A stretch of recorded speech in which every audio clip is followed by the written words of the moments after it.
Committee on Foreign Affairs will come to order. I would ask everybody to rise and join me in reciting the Pledge of Allegiance. I pledge allegiance to the flag of the United States of America and to the republic for which it stands, one nation, under God, indivisible, with liberty and justice for all.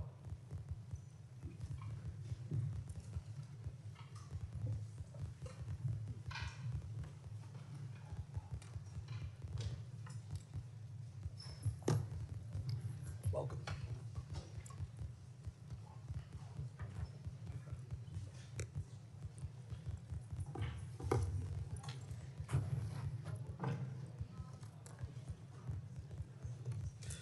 The purpose of today's hearing is to examine the State Department's fiscal year 2027 budget requests and identify where we are achieving the greatest returns on our investment on behalf of the American taxpayers, and how the department is realigning programs and bureaucracy to support the President's America First policy agenda. I will now recognize myself for a very brief opening statement. Mr. Secretary, I appreciate you being here today. I know that members are eager to get to their questions, so I'll be very brief. We appreciate your attendance. I can give you a foreshadowing of what you're about to experience. My Democrat colleagues are going to sit up here and say that they haven't heard from the administration. I'm going to thank you for the 30 times just in this Congress that the State Department has briefed the full committee, the subcommittee, roundtables, other times that you all have been here to brief us on a myriad of issues. I want to thank you for the over 20 briefings that you've given to Congress by yourself with General Kane, Director Radcliffe, Secretary Hegseth, and others since the start of Operation Epic Fury. Some of my colleagues in here will say that we are in a war of choice with no real threat to the U.S. I want to say to you, thank you for choosing to kill those who have been attacking and killing us for over 47 years, specifically attacking us over 350 times in the 30 months prior to Operation Epic Fury. Under senile Joe Biden, my colleagues over here voted to say use any and all means to prevent Iran from obtaining a nuclear weapon. So I want to thank you for bringing the heat to Iran, even though most of my colleagues on the left now say that Iran poses no threat. They pretend as though they have never been attacking us. I also want to thank you for the work that you've done to reset the Western Hemisphere. While you've been focused on bettering our relationships in places like Panama, Cuba, Venezuela, throughout the Gulf of America, the Biden and Blinken administration focused on funding drag shows in Ecuador and transgender operas in Colombia. I would say your work is significantly better. So I want to thank you for the substantial change in putting America first in our foreign policy. And with that, I will recognize Ranking Member Meeks for whatever he has to say. Thank you, Secretary Rubio, for being here today. 18 months ago, you inherited the most powerful diplomatic institution in the world, built on 3 pillars that have defined American leadership since World War II. I call them the 3 Ds: diplomacy, dialogue, and development. And in just 18 months, the Trump administration has taken a wrecking ball to all 3. This administration has involved and have invoked a worldview from years past that has left the United States isolated and struggling economically. What you see is a greatest hits album of failed ideas from the last century. Tariffs, spheres of influence, attacks on civil rights and immigration, ignoring science and hoping for the best. Mr. Secretary, America cannot win the future by trying to relive the past. And your department is Exhibit A. We've seen the systematic dismantling of America's diplomatic corps. Over 100 ambassador posts sit vacant around the world. 1,300 career professionals, people with decades of expertise in energy, counterterrorism, and nuclear nonproliferation have been fired. Efforts to ensure U.S. diplomats represent the diversity of America have been squandered. While China increases its diplomatic presence globally, we have cut ours to the bone. America cannot win the future by retreating and ceding the field. On trade, this administration revived Smoot-Hawley, and we all know how that ended. Trump's tariffs raised costs for American people, harmed small businesses, and alienated our allies. We cannot build a 21st century economy on 20th century failures. Mr. Secretary, after decades of forever war in the Middle East, President Trump promised the American people no new wars, only to send a new generation of troops back to the Middle East. We've traded dialogue for bombs yet again. And where does that leave us today? The Iranian regime still has its missiles, its drones, its proxies, and its nuclear material. There is an Ayatollah still in power, only he's younger. With the IRGC more entrenched and more hardline. The Strait of Hormuz is closed. It wasn't before you started this war. It wasn't before we lost 14 American troops, before American bombs killed 168 Iranian schoolgirls, before Americans were forced to spend over $100 billion on this war. You helped spin the perfect pretext for this war, and then failed to prepare American embassies and citizens when the bombs started falling. Those who have defended and enabled this war share direct responsibility for the economic pain American families are bearing as a result. Our allies knew this war was ill-advised, and that's why they are sitting on the sidelines while Gulf energy infrastructure and American bases take incoming. Trump said America first. Now America's alone. In our hemisphere, talk of reasserting dominance has meant illegally abducting foreign leaders, installing one autocrat in place of another, bombing boats without due process, and blockading civilian populations. That is not American leadership. Those are not American values. That is behavior we built the rules-based order to prevent. The Trump administration's attack on foreign aid and development efforts remain equally destructive and regressive. This administration's policies have directly contributed to famine in South Sudan and have undermined our ability to respond to the latest Ebola outbreak in real time. HIV rates are rising. Mr. Secretary, these cuts have resulted in the avoidable death of hundreds of thousands of children around the world. And we cannot protect Americans by ignoring science or forgetting what ignoring it cost us before. So, Mr. Secretary, on climate and energy, the story is the same. Ranking member's time has expired. Other members of the committee are reminding that opening statements may be submitted for the record. We're pleased to have Secretary of State Marco Rubio before us today. Your full statements will be made a part of the record. I'll ask you to keep your spoken remarks to 5 minutes in order to allow time for member questions. I now recognize Secretary Rubio for your opening statement. Thank you, Mr. Chairman. Thank you, Mr. Ranking Member, and all the members of the committee for having me. I have a written opening statement. I'll submit it. I'll try to cut the 5 minutes in half if I can. Let's just get right to the point. I think that I would characterize the last 16, 17 months at the State Department as two things: a history of tremendous successes combined with ongoing and difficult challenges. And we will always have ongoing and difficult challenges in the world. Let me walk through them one by one. India and Pakistan were on the verge of an all-out war.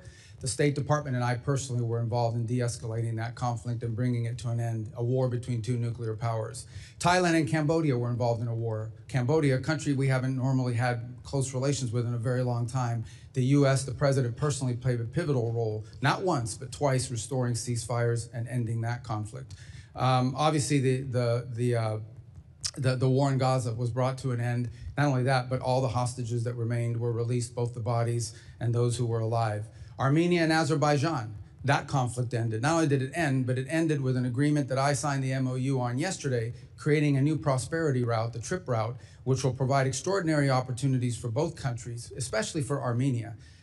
while respecting their sovereignty, to really benefit from that. The Shield of the Americas was stood up. That means over 14 countries in the hemisphere, 14 countries in the hemisphere have signed up to partner with us on counterterrorism, counter-narcotics, and security matters. And we believe that that number will grow over the next few months as elections change leaderships in various countries. We held a rare earths ministerial that was attended by over 30 some odd countries from around the world, all who were signing up for an American-led effort to ensure that critical supplies of rare earth minerals around the world are available for our emerging economies, and we don't remain overly dependent on China. We also announced the Pax Silica proposal, which is growing, but it's at 14 members now. These are 14 countries that are cooperating with one another to protect the supply chains critical to AI and AI development in the future.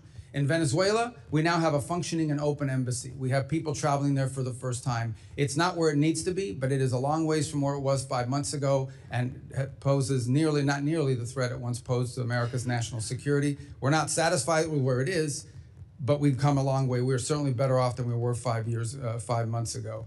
On Nigeria, where many were very concerned about violence against Christians. We are now actively in counterterrorism cooperation with the Nigerian government and Nigerian security forces, including a joint operation a couple weeks ago that took out the #2 leader of global ISIS operating from inside of the country, and that continues. The Pacific Islands, small Pacific Islands, under constant pressure and threat from China, have received more attention from this administration than they've received in the last 10 years combined, and deliverables are coming along the way. The Quad, an important alliance in the Indo-Pacific between India, Japan, Australia. We've had multiple meetings of that group, including a meeting just last week in India, and a follow-up that's going to occur later this year, including a leaders meeting before the end of the year.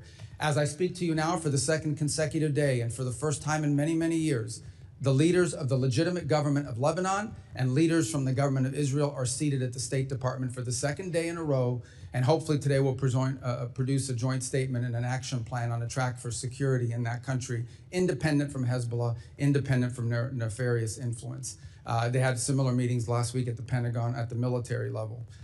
We have signed 32 health compacts. 32 countries have signed health compacts with the United States, where our aid to those countries will not just be dollars distributed to an NGO who then will go into the country and impose programs. Instead, we are partnering with 32 countries, many of them in the African continent, in which we will empower their native and domestic health industries and national health systems, so that they can not only are we treating the acute situations on the ground of people that are sick, we are helping them build the capacity and the capability to do this for themselves. This is what these countries want. They do not want to be perpetual aid recipients. They want to be able to take care of their people one day, and we are helping them as part of our aid to build that infrastructure. I could go on, but let me just say another point. We are better today than we have ever been at disaster relief.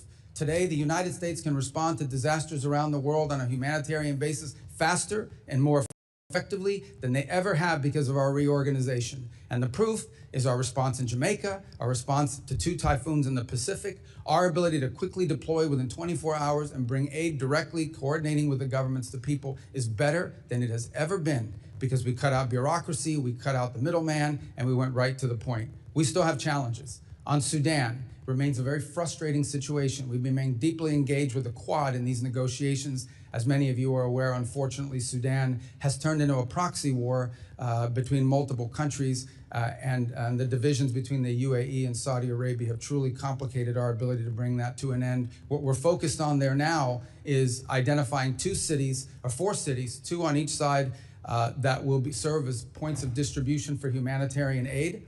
But the real frustrating thing about Sudan is that one side or the other will agree to something, but then they will not comply. But we remain focused on that, and we have people that work on that full time. We even had a donor conference just about a month and a half ago where hundreds of millions of dollars in pledges for not just humanitarian aid, but reconstruction. We're focused on that. It's an ongoing challenge. On DRC and Rwanda, they signed a peace agreement. Unfortunately, compliance has not been good. We've had to impose a few sanctions on the Rwandan side. We are starting to see some compliance.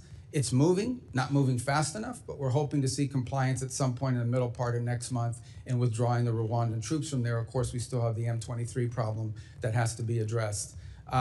So this is a host of issues we could go on. Obviously, the ongoing challenges of Iran remain, as I'm sure we'll speak about extensively in your questions today. So I apologize that took 4 minutes and 55 seconds, but I tried to talk as fast as I could. Thank you. Thank you, Secretary Rubio. I now recognize Ranking Member Meeks for 5 minutes of questions. I'm going to ask you to answer my questions quickly because clearly the chairman wants to protect you. That's why he's cutting me off my opening statement. But Secretary, You had 5 minutes. Secretary, you have the honor of serving both the acting National Security Advisor and Secretary of State. In these roles, you've played a central role in advising the president as commander-in-chief to launch a war against Iran, and the impacts of this choice have been significant on our allies and partners who immediately have targeted by retaliatory strikes, as well as for Americans here at home. 3 months into this war, gas and food prices are up, inflation is rising, American business owners and farmers are struggling from higher shipping and commodity costs, and yet the president said 2 weeks ago, and I quote, "I don't think about Americans' financial situation." That's a quote that should alarm every American. Americans are also rightfully concerned that while they struggle with affordability due to the war in Iran, the President of the United States is busy day trading on it. He disclosed purchases of stocks in energy and defense companies in the first quarter of this year that were made just as those companies' profits were soaring from the war in Iran. On March 23rd, the same day he reversed his threat to strike Iranian energy, infrastructure, and energy stocks rose. He bought stocks then in Phillips 66, Exxon, and Chevron. Secretary, I have a few questions, and again, given the amount of time that I have, I will ask you to give me yes and no answers. Did you warn President Trump before the war in Iran began that this conflict would drive up costs on gas, food, travel, and shipment? Yeah, I'll warn you right now, I don't do yes or no answers. Yeah, So well, these I are only have complex 5 questions. minutes. I know when Well, you so were do the I. senator, you know I about never this did yes or business, no answers and I to know people. you're trying to go out so that you can run out my 5 minutes. That's a simple I'm trying to question. run out your 5 minutes. You're running out your 5 minutes. Did you- I don't do yes or no questions. You want to ask me a question, I'll answer I'm your answering question. you. Answer my question. It's my time. Did you? Did I what? Yes or no? Did you warn President Trump The president before was the fully- Iran war began that this conflict would drive up costs on gas, food, travel, and shipment? The president, yes or no? The president and the full administration was aware that there would be consequences to action, but the consequences Let of me Iran move having on. a nuclear weapon were worse. Did you warn him that launching a war in Iran could result in the regime placing a chokehold on the Strait of Hormuz? All the risk factors were understood, but the most important risk I factor just was want to know if Iran you did cannot your have a job. nuclear Did you weapon. warn him? Iran If cannot you have didn't a warn him, nuclear say weapon. yes. It's simple. Everyone was aware of what Iran might Did you do in warn him? retaliation. I'm asking you a second. Did you Everyone warn him? was aware. Don't of want to what answer that. Let Iran me ask would you the do. next question. But the worst part Did is that you they warn can't the have a president that launching U.S. strikes against Iran would result in retaliatory attacks on U.S. allies, partners, and Americans living or working in the Middle East? Everyone yes understood or what no? Iran would do in response. Did you warn them? We were prepared for any response that You they warn- came out with. Okay. We knew it. Just want to make sure. But they can't have a nuclear So weapon. you're saying you warned them? Did you warn the president that the personal stock purchases and companies profiting from the war that he launched could present a conflict of interest? I'm not aware of the president's stock purchases. I don't deal in that, and I don't even know what you're saying is true. Well, we know that because it is made public what his stock purchases were. You say so. I don't read the president's All right, the so- financial disclosure, but I don't believe that to be true. Well, I think then the president should be more transparent. Secretary Rubio, because these are basic questions that I'm asking you, and to be transparent with the American people. This is what this is all about, the transparency. So, for example, when you go and look at some of your statements that you made in regards to Cuba, I only have 58 seconds left, and I'd love to get it, but you talked about Gaisa, who's controlling the military and what's taking place there, and that they have the opportunity to benefit while the Cuban people are suffering. So what we're seeing here now, the one person that's benefited from this war by his purchase of stocks, him and his friends, they have made billions of dollars while the American people are suffering. You've accused, and I agree, with reference to some folks, what they're doing in Cuba and how they're making money while people suffer. That's what's taking place in the United States of America. The Trump administration and his friends are making billions of dollars while the American people suffer. And they continue to suffer. Breaks my as heart, but gas ranking prices member's time go has up. expired. Representative McCall is recognized. Thank you, Mr. Chairman. Let me thank you for your service. Secretary, I know you're wearing a lot of hats, a lot of responsibilities. I think you're doing an outstanding job. Let me just say, since 1979, a dark veil of terror descended upon the Middle East, and we've had it ever since. And every president since that time has said that a nuclear Iran is not acceptable. And every Congress has said that. In fact, last Congress, when I was chairman of this committee, I passed a resolution that said that a nuclear Iran was unacceptable and that the U.S. must use any means necessary to prevent them from obtaining a nuclear weapon. The vast majority of Democrats voted for this. Almost all Republicans. It passed the House floor, a resolution stating that that is not acceptable. We've had a lot of talk in these Congresses and prior administrations, a lot of talk, but we haven't had a whole lot of action. Your administration, you, sir, and the president have taken action on this very dire, dangerous situation we find ourselves in with Iran obtaining a nuclear weapon. I also want to applaud you for your efforts in this Western Hemisphere. A free Venezuela, a free people, possibly one day a free Cuba. And people don't realize Iran is in this hemisphere, and Russia is in this hemisphere, China is in this hemisphere. This is all kind of tied together in a coherent foreign policy strategy that I see. So I want to give you the time, sir, to respond to that, because again, all talk and no action.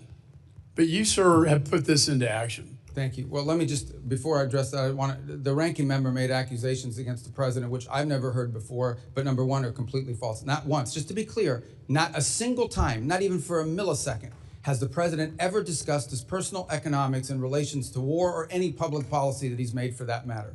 And I've been in every one of his foreign policy meetings for the most part. As to your point, what we need to understand is exactly what you just said. It's not just that we say they can't have a nuclear weapon. Everyone says they can't have a nuclear weapon. The Chinese say they can't have a nuclear weapon. The Russians agree they couldn't have a nuclear weapon. But at point you have to do something about it.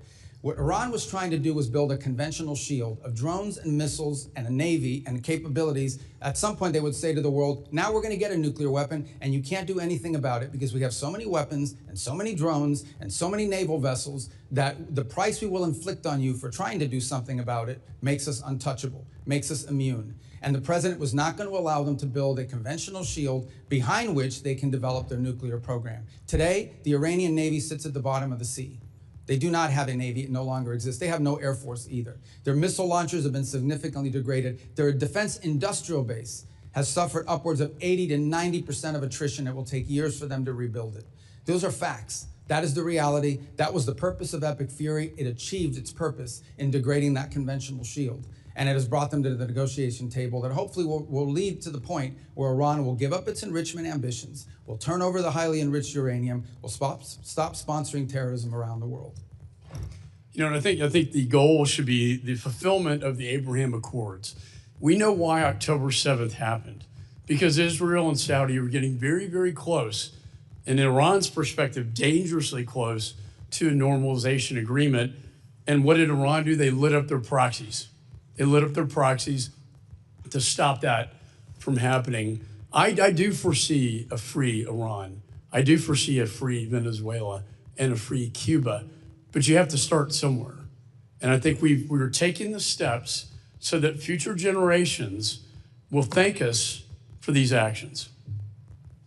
Look, and on the point of, we would love to see a change in Iran and that they be governed by people, but that was not the goal of our mission. The goal of our mission was to take away their ability to threaten the region with an overwhelming number of missiles and drones that would basically make them immune to any sort of external pressure. And then they could break out to a nuclear weapon. That was the goal. It achieved that from a military perspective. The reality of it remains that it's not just us. The entire world says they can't have a nuclear weapon, but no one wanted to do anything about it. And I can tell you this, they are not going to have a nuclear weapons program, at least as long as President Trump is in the White House. That's been made clear to everyone in the administration from the very top down. It was the motivation behind these actions, and it's the reason why we engaged the way we did. Well, I want to thank you again in the last 10 seconds for your service. I would hope we could unify as a nation behind this. I would hope our allies would unify behind us on this, because they've all said it as we have said it in the past, and yet it was all talk and no action. Representative's time has expired. Representative Keating is recognized. Chairman, for the record, I ask unanimous consent to submit the President's financial disclosure form, which will detail those dealings that were referred to by the ranking member. Without objection. Secretary, thank you for being here. In conjunction with your job, you're also the National Security Advisor with access to the most sensitive intelligence secrets our countries and other countries have in the world. But before this, you had these two positions. You had a distinguished career as a member and a chair for 5 years of the Senate Intelligence Committee up to last year. And you and Senator Warner are some of the most respected and knowledgeable people at that time and voices in the entire intelligence community, earning the trust of Democrats and Republicans alike, Senator and House members, and other countries. So with all your Intelligence Committee experience, and now as Secretary of State and National Security Advisor, and all those years of experience, have you ever, specifically in the context of the intelligence community, heard the name Bill Pulte? In the context of intelligence? That's what I said. No. No, I have Never heard his name. Okay, thank you for answering that. Well, never even heard his name. Given all your years of experience and your position now, never heard the name. For the record, Bill Pulte is a person Donald Trump has chosen for the acting director of national intelligence with no experience in the intelligence field, whose misuse, widely reported, of confidential information led to the prosecution of the president's political enemies, is now the person in charge of the nation's most closely guarded intelligence when he couldn't even conduct himself appropriately as the federal housing finance director. Now, Secretary, have you ever heard of the name Ira Zahari? Who's that? You've never heard the name Ira Zahari? I mean, it doesn't ring a bell off the top. In the context of security? Well, let me tell you. Mr. Zahari pleaded guilty for breaking into the Capitol on January 6th through a broken window, wielding a metal rod as a weapon. And Donald Trump appointed him to a team at the Pentagon focused on irregular warfare and, of all things, counterterrorism. That's ironic, given that he participated in one of the most significant incidents of domestic terror in our country's history. I think it's shameful, the people that are being appointed, and I think it's also shameful some of the people that have been fired. Now, I want to move to Iran because given your nuclear and intelligence background, which is extensive and appreciated and respected, I'm sure you're aware that Ukraine, the country at the time with the third largest nuclear arsenal, peacefully turned over their nuclear weapons in conjunction with the Budapest Memorandum, and in exchange for the U.S. commitment to defend Ukraine if it ever came under threat. The U.S. gave their word to Ukraine they would defend them. And I found this amazing. In your opening remarks, as you took us all over the world, and you mentioned 15 different incidents where you have interceded. 15, the top 15. Not once did you mention Ukraine when you were prioritizing the achievement that's there. Now let me go on. Tried to stay under Let 5 me go minutes. on. Oh, you tried to stay, yeah, please. Well, I It's can not answer funny. that. It's not funny, Secretary. Now, What's not funny in is Iran that- now, Well, you don't. in Iran you now, can't even I answer reclaim questions my here. time. I reclaim my time, Mr. Chairman. You He's guys make interrupting these me. statements and no He one is can respond. interrupting me. I'm doing it. I'm asking you to reclaim those seconds back. No. Now in Iran, what goes around comes around, Mr. Chairman. Now in Iran, the Trump administration issues a general license to Russia, providing billions in oil profits every month, several billion every month, fueling Putin's war machine. You didn't mention that in your opening remarks. And then this is a war of aggression of Russia attacking Ukraine, to which we gave our agreement. And this is to a country that's assisting us in Ukraine, and helping a country with a war machine that are aiding Iran against us and putting our service members in jeopardy. Look, we have an opportunity as members just today to vote on the Ukraine Support Act. I hope we do it, and I am confident that we have bipartisan support. But I hope this administration would act on its own. They could do things themselves that you didn't mention, like rescind these general licenses, complete a bilateral drone agreement with Ukraine, provide direct military assistance that has access to the Ukraine, implement comprehensive sanctions packages, Representative's time has expired. Representative Smith of New Jersey is recognized. My time and squandering it. That's not how a chairman should act. Representative Smith, you're recognized. Thank you, Mr. Chairman.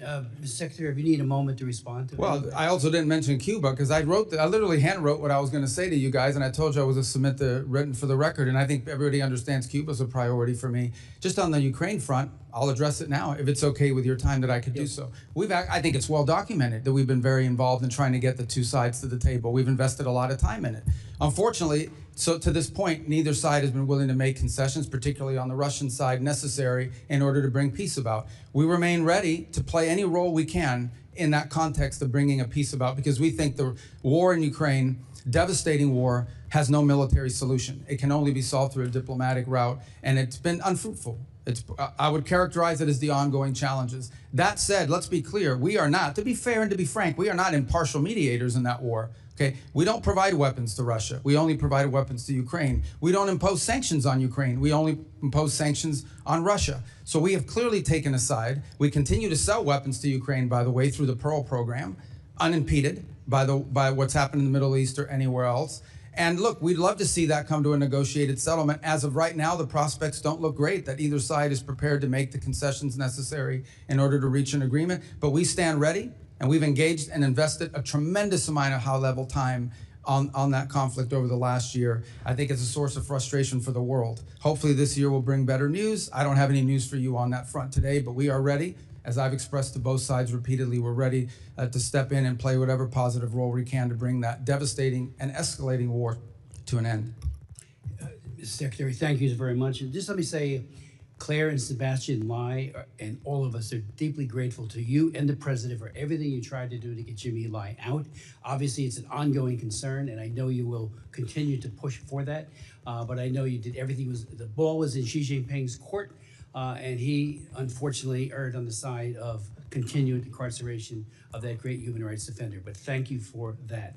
Let me say on the Iran deal, I remember sitting right here and on the floor of the House talking about how egregiously flawed the deal was 10 years ago when the Ayatollah was able to get the language dealing with ballistic missiles out of it, because he said it would be stupid, his words, and then they built ballistic missiles like never before.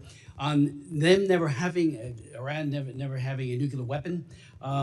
Let's not forget that the agreement was in effect until October of this past year. Other nations were still a part of it, and yet they were building a capacity to create nuclear weapons and to use them. And the MAD theory does not apply to them, as we all know. Unlike Russia, Soviet Union in the past, even China, they don't want to be destroyed. With the Iranians, there's this sense of martyrdom that I think is perverse. And so they are not guided by a mutual assured destruction theory that holds both sides in check. Let me just say, too, on the Nigeria, thank you for what you've done there with not just CPC, but the most recent taking out of some of the worst terrorists who are slaughtering Christians, and the numbers continue, but I know you're engaging very, very aggressively there. On the DRC-Rwanda conflict, thank you for sanctioning some of the top people who are committing atrocities, and that just happened a couple of days ago, yesterday, for sure. That shows that commitment there.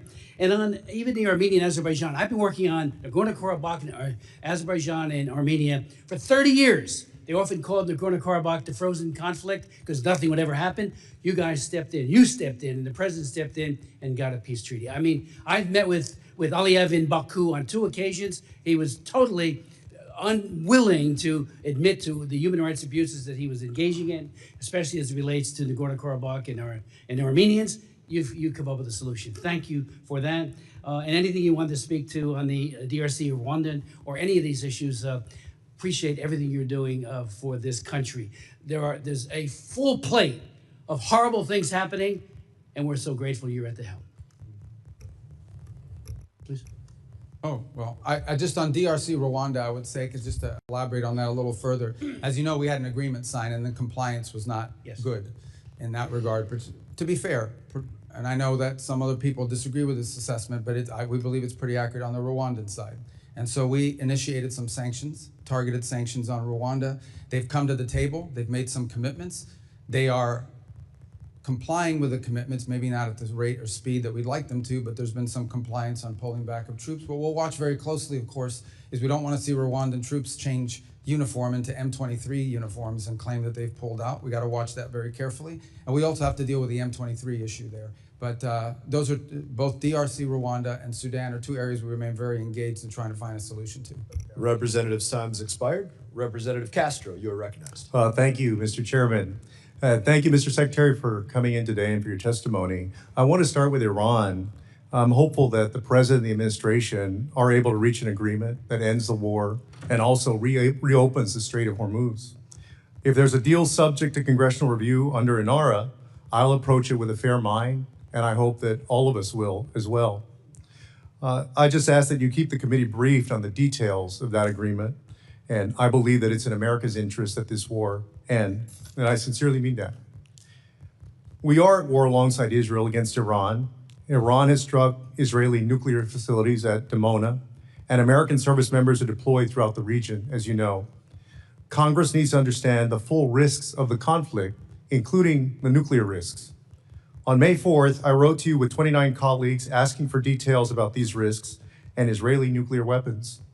On June 1st, your Bureau of Legislative Affairs responded and said, quote, "We refer you to the government of Israel for your questions about Israel's capabilities." I have to say, Mr. Secretary, that's a very bizarre response. 30 of us wrote to you and to the State Department asking our government for an answer, an assessment about a foreign nation's nuclear capabilities. In your opening statement, you referred to India and Pakistan as nuclear nations. We've also spoken in different sessions, both in closed and open sessions, you know, as a U.S. Senator, former U.S. Senator, about the nuclear capabilities of other nations, Iran, China, Russia, France, the UK, both adversaries and allies. And so I wanted to ask you the question today, will you tell us, the Congress and the American people, whether Israel in fact possesses nuclear weapons? You know that that's a question that they've never acknowledged to have a nuclear program. People can have, as you know, an open source and other reporting suspicions about what they possess.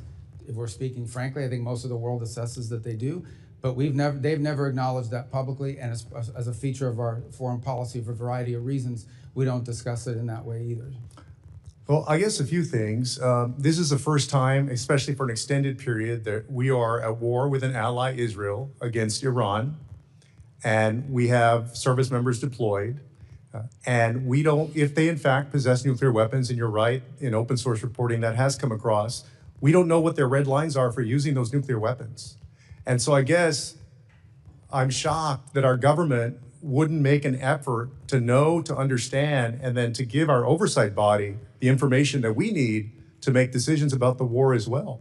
That's a fair observation, and I would answer that if perhaps you make that request and you're open to it being answered in a different setting other than a public Classified setting? A classified setting? Yes, and both classified and sensitive. And if we could, I think you would get a better response to your question if the context in which it was answered were framed differently than a public letter for a variety of reasons. If we're being mature and grown up here, I mean, foreign policy, and I know that you are, and from the tone of your question, it's clear that it's a serious question. These things require delicate balancing acts between different equities, but I think you can get probably a more fulsome answer if we were to be able to respond to that inquiry in a different context, if that makes sense. Mr. Secretary, I'll certainly take you up on that, and I appreciate your answer. Thank you for that. I have another question on Lebanon.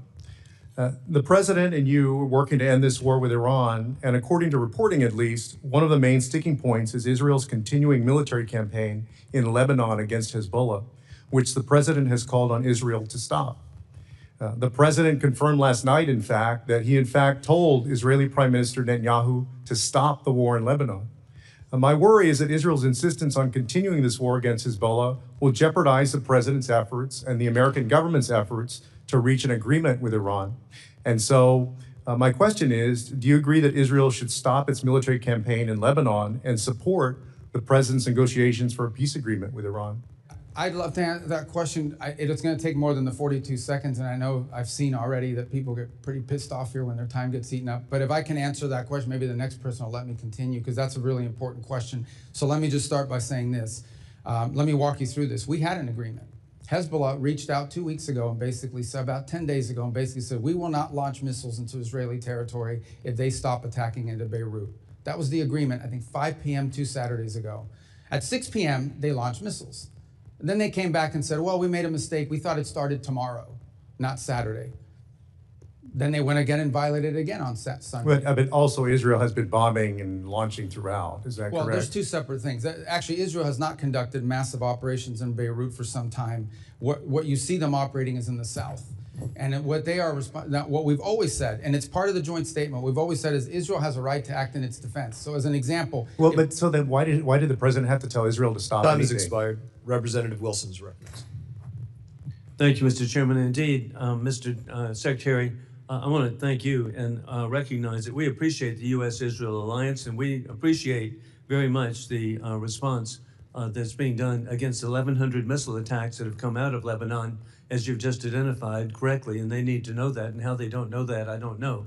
But any attacks that are done by Israel are in response, not initiated. With that in mind, you are serving at a historic time with successive dictators on the run. Dictator Assad of Syria has fled to Moscow. Dictator Maduro of Venezuela is incarcerated in Manhattan. Dictator Khomeini of Iran has been eliminated, joining the 40,000 Iranians he murdered this year. As chairman myself of the Helsinki Commission for Security and Cooperation in Europe, you have achieved unprecedented unity in Latin America, supporting the liberation of Venezuela and soon Cuba. You have achieved historic unity across the Middle East of all countries, supporting American efforts, except for the Republic of Georgia, to oppose Iran and its nuclear capabilities. And in Europe, NATO and the EU are united as never before, promoting defense increases for peace through strength to indeed promote Ukraine victory over war criminal Putin. With that in mind, another region is the South Caucasus, which is critical of the opportunity for the Trump route that you've achieved with Prime Minister Pashinyan of Armenia and President Aliyev of Azerbaijan. What a great achievement that is. With that in mind, though, the pro-Iranian regime and the Chinese Communist Party supported Georgian Dream government, which is illegitimate, threatens American access. There was a rigged election in Georgia. With that in mind, they're facilitating the Islamic Revolutionary Guard and evading sanctions to Tehran. What do you believe should be done to address the rapidly expanding radicalization promoted by the Georgian Dream government in the Republic of Georgia? Let me, if I may, I want to answer the Georgia question. You Can all I the steal above. 30 seconds of your time to finish the answer to all the Representative above. Castro? So on Georgia, you're right. Everything you just outlined is our pre-existing concern. Since that time, they have made some steps indicating to us that they want to improve their relations with the United States. We've outlined to them what that would take and what that would require. We've received some positive responses. And so our hope is that we can see a change of trajectory in the case of Georgia from where it is today. We obviously understand all the things you've just laid out as being pre-existing problems for us. They've asked us, what will it take to have a better relationship with the United States? We've responded, and hopefully we can build on that basis and perhaps change the trajectory, not just of our relationship with Georgia, but of their behavior. Is it okay if I just take 30 seconds of your time? I apologize. So on the strikes that you're referring to, here's what happens in the South. I'm just going to speak colloquially as best I can. The Israelis see Hezbollah moving around, maybe even launching a missile from the south, and they action it in defense. They go after it in the southern portion. And that's what we're seeing in many cases is these defensive strikes. What they're increasingly doing is taking more territory in the south to deny them launching space. Because understand, these rockets are being launched into northern villages and cities in Israel, and populations can't even return to their homes as a result of it. In the case of what happened the other day, the following was happening. We had indications, multiple indications, that Israel may be considering conducting anti-Hezbollah strikes inside of Beirut. And at that moment, we had reach out from the Lebanese authorities saying that Hezbollah had contacted them and said, if Israel doesn't strike Beirut, that they would stop launching missiles into Israeli territory. That's the message we got, and that's what the president pursued and said, okay, I had this outreach. If you won't do these strikes in Beirut, they'll stop launching against you in northern Israel. Unfortunately, within an hour or two of that conversation, they launched 2 waves of rockets from Hezbollah against Israel in Israeli territory. So it's an ongoing challenge. I think one of the reasons why we're engaged in these talks between Lebanon and Israel is understanding that Hezbollah is not just an enemy of Israel. Hezbollah is an enemy of Lebanon. They are an enemy of the Lebanese government. They have called for the overthrow of the Lebanese government. When Lebanon expelled the Iranian ambassador, he refused to leave. He said, I'm not leaving. You can't expel me. Hezbollah is protecting me. So Hezbollah is not just a challenge to Israel, it's a challenge to Lebanon, to the Lebanese state and the Lebanese people. And we are hopeful that we can create a paradigm in which Lebanon's government and Israel can work together to disarm Hezbollah and allow the people of Lebanon to reclaim its country. But it's complex. This has been going on since OJ had isotoners and those commercials. So. And Mr. Secretary, you're correct. I was with President Aoun in Beirut last year, and that what you're doing is should address it. I do want to point out, give Syria a chance, and that's been your success, Tom Barrack, the president, giving Syria a chance. We need to delist Syria from the state sponsor of terrorism, and I urge that to be done. Thank you for being so generous for Representative Castro's question. Representative Titus is recognized. Thank you very much. Thank you, Mr. Secretary. I just want to talk about some of the conflicting comments that we've been hearing about the status of Iran's military. The president just made some comments on Fox News where he said Iran's military, we sort of left it alone because we think that their military is somewhat moderate. We've taken different forms of leadership out, but we've actually left their military alone. People would be surprised to hear that. Well, I'm very surprised to hear it because we've had Secretary Hegseth say repeatedly that Epic Fury decimated Iran's military and rendered it combat ineffective for years to come. You've said the Iranian Navy's at the bottom of the sea and they have no Air Force either. Well, which is it? You're the Secretary of State and the National Security Advisor. If you can't tell us if the military's decimated or not, is it at the bottom of the sea? Was it left alone? This is a major point I think Congress needs clarity on. Okay, thank you. Fair question. Let me address both of them. The first is on the military. I think there's a difference between the military's hardware and capabilities and the individuals involved in the military. As you know, the Iranians suffered tremendous losses in personnel, and that includes top leadership of the IRGC and other elements of their government. What the president is alluding to is that there are certain individuals in the Iranian regime who have indicated both directly and indirectly a willingness to approach the future perhaps a little different. Not ideal. I'm not telling you, look, everybody talks about moderates in Iran. There are no moderates. There are radicals and super radicals, okay? That's been our view of it. But there are some of them that believe that they actually need to do a deal because their economy is in shambles. And so I think what the president is alluding to is that there are some individuals involved in the negotiations and in elements of their government, including some in elements of their military that are more open to a deal than other. As far as the Navy is concerned, yeah, they have no Navy. What they have remaining is a bunch of small crafts, I would call them Boston whalers with machine guns. And these things are harassing ships. And these are the ones that go after, in some cases, they drop mines off the back of them, or they try to harass shipping with swarms. They are unable to form swarms the way they once did. They are primarily now threatening shipping through the use of one-way attack drones. But their Navy, which you would consider a Navy with naval vessels that can actually conduct naval operations, is non-existent at this point. So is the war still on or is the war off? Well, Epic Fury has concluded. What you're seeing reports of, including last night, is the following. A ship will go through the route, particularly both the northern and southern route of Hormuz. Those ships will come under attack.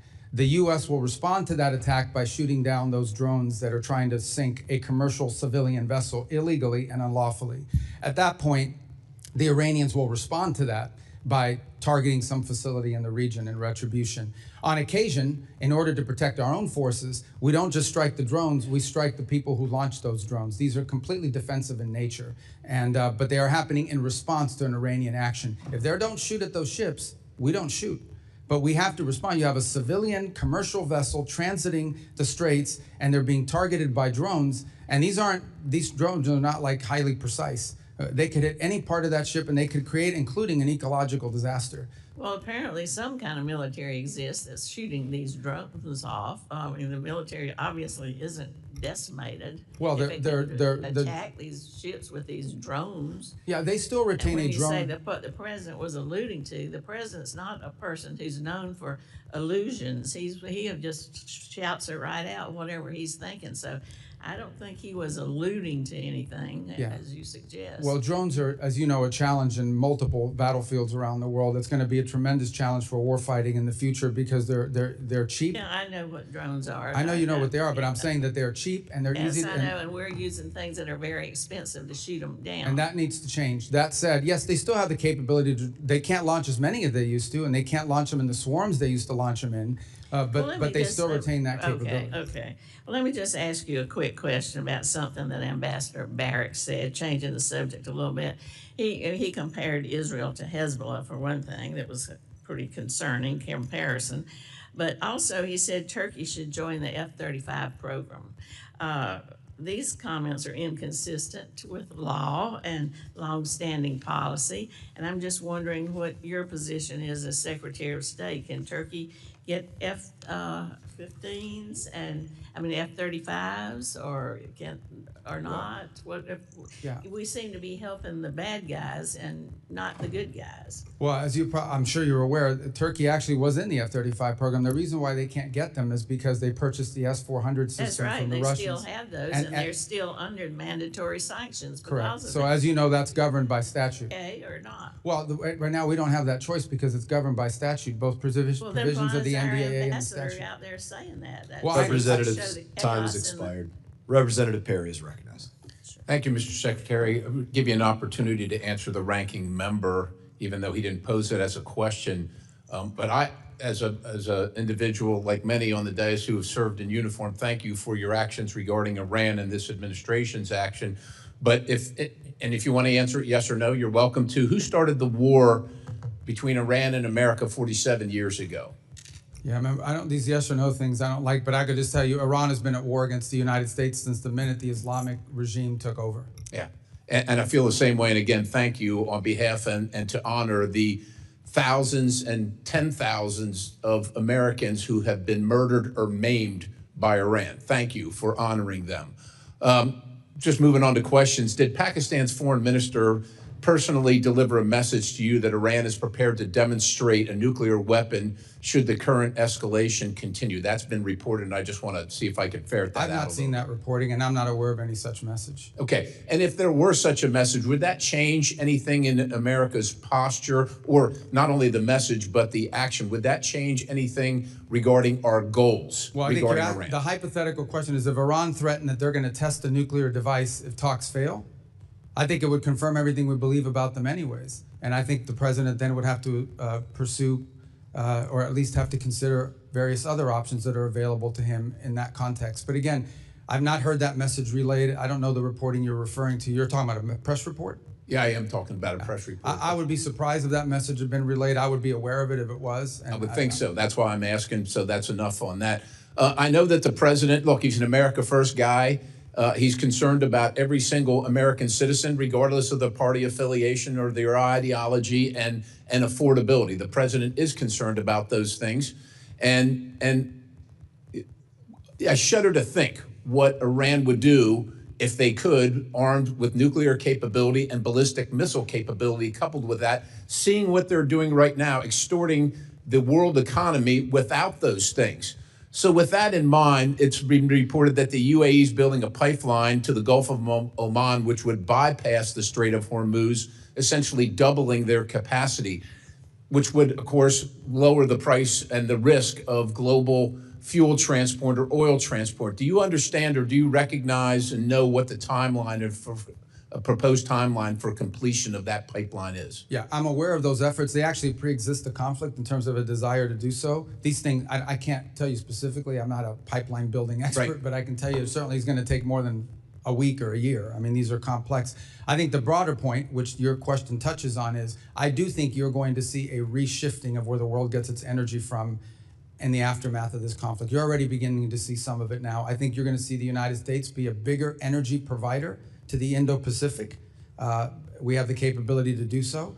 But it's going to take some time to build that capability. So I think you're going to see more of that. And I think you're going to see the establishment of more of these alternative routes as a result of this. Remember, only about 20% of global oil goes through the Straits of Hormuz, but it is about 80 to 85% of the oil that goes to the Indo-Pacific. So in those particular countries, I think you're going to most definitely see them buying more from other places, including the United States. And that's going to lower the cost for everybody, which is great. Secretary, just moving on, you're of Cuban descent, of Colombian descent.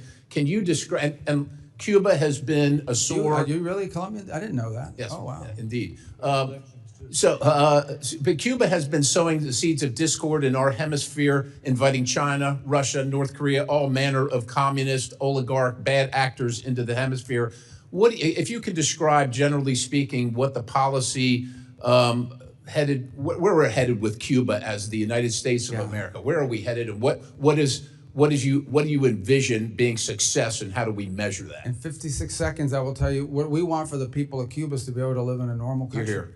I want them to live in a country that looks like the Dominican Republic, like Jamaica, like the Bahamas, like any of these other places where people can own their own business, people can vote for their own leaders. By the way, that's not my desire. That's the policy of the United States. That's enshrined in statute. Here's the problem, and we're willing to do this through a diplomatic means. The problem we have is that country's not controlled by a government. That country is controlled by a military conglomerate that basically controls 70% of the nation's GDP, and none of the profits of that conglomerate goes into the public treasury. None of that money goes to build bridges and roads or to reinvest into their energy infrastructure. All of it goes to build more hotels for tourists that aren't coming and to line the pockets of the people that are involved. So that has to change. My question, I think we all can envision what we want Cuba to look like, and it doesn't have to happen from overnight. Okay, we understand they're not going to go from being what they are now to turning into Belgium or Switzerland in one day to the next. It takes time in these processes. I just don't believe, frankly, at this point, given everything we've seen, that the people in charge of that conglomerate and of that government are capable of making these reforms, at least not yet. Their mindset isn't there. Their incentives aren't there. They have spent, 60-something years waiting us out and holding on. And I think they can still get away with it, and they can't, and they won't be able to. Time has expired. Representative Liu is recognized. Thank you, Secretary Rubio, for being here today. You have been at multiple meetings with President Trump. In a moment, I'm going to show you a video of one of these meetings. It is from last December. It's a cabinet meeting. I'm going to ask you to focus on President Trump, and you will see that he is sleeping while you are talking. Oh, my God. Please show the video. Products they make and what American farmers grow and produce has a fair shot to be sold around the world. On issue after issue, that's been the case. You talk about foreign aid reforms. This is not our money. This is taxpayer money. Secretary Rubio, have you been at more than one meeting where President Trump has fallen asleep? That's false.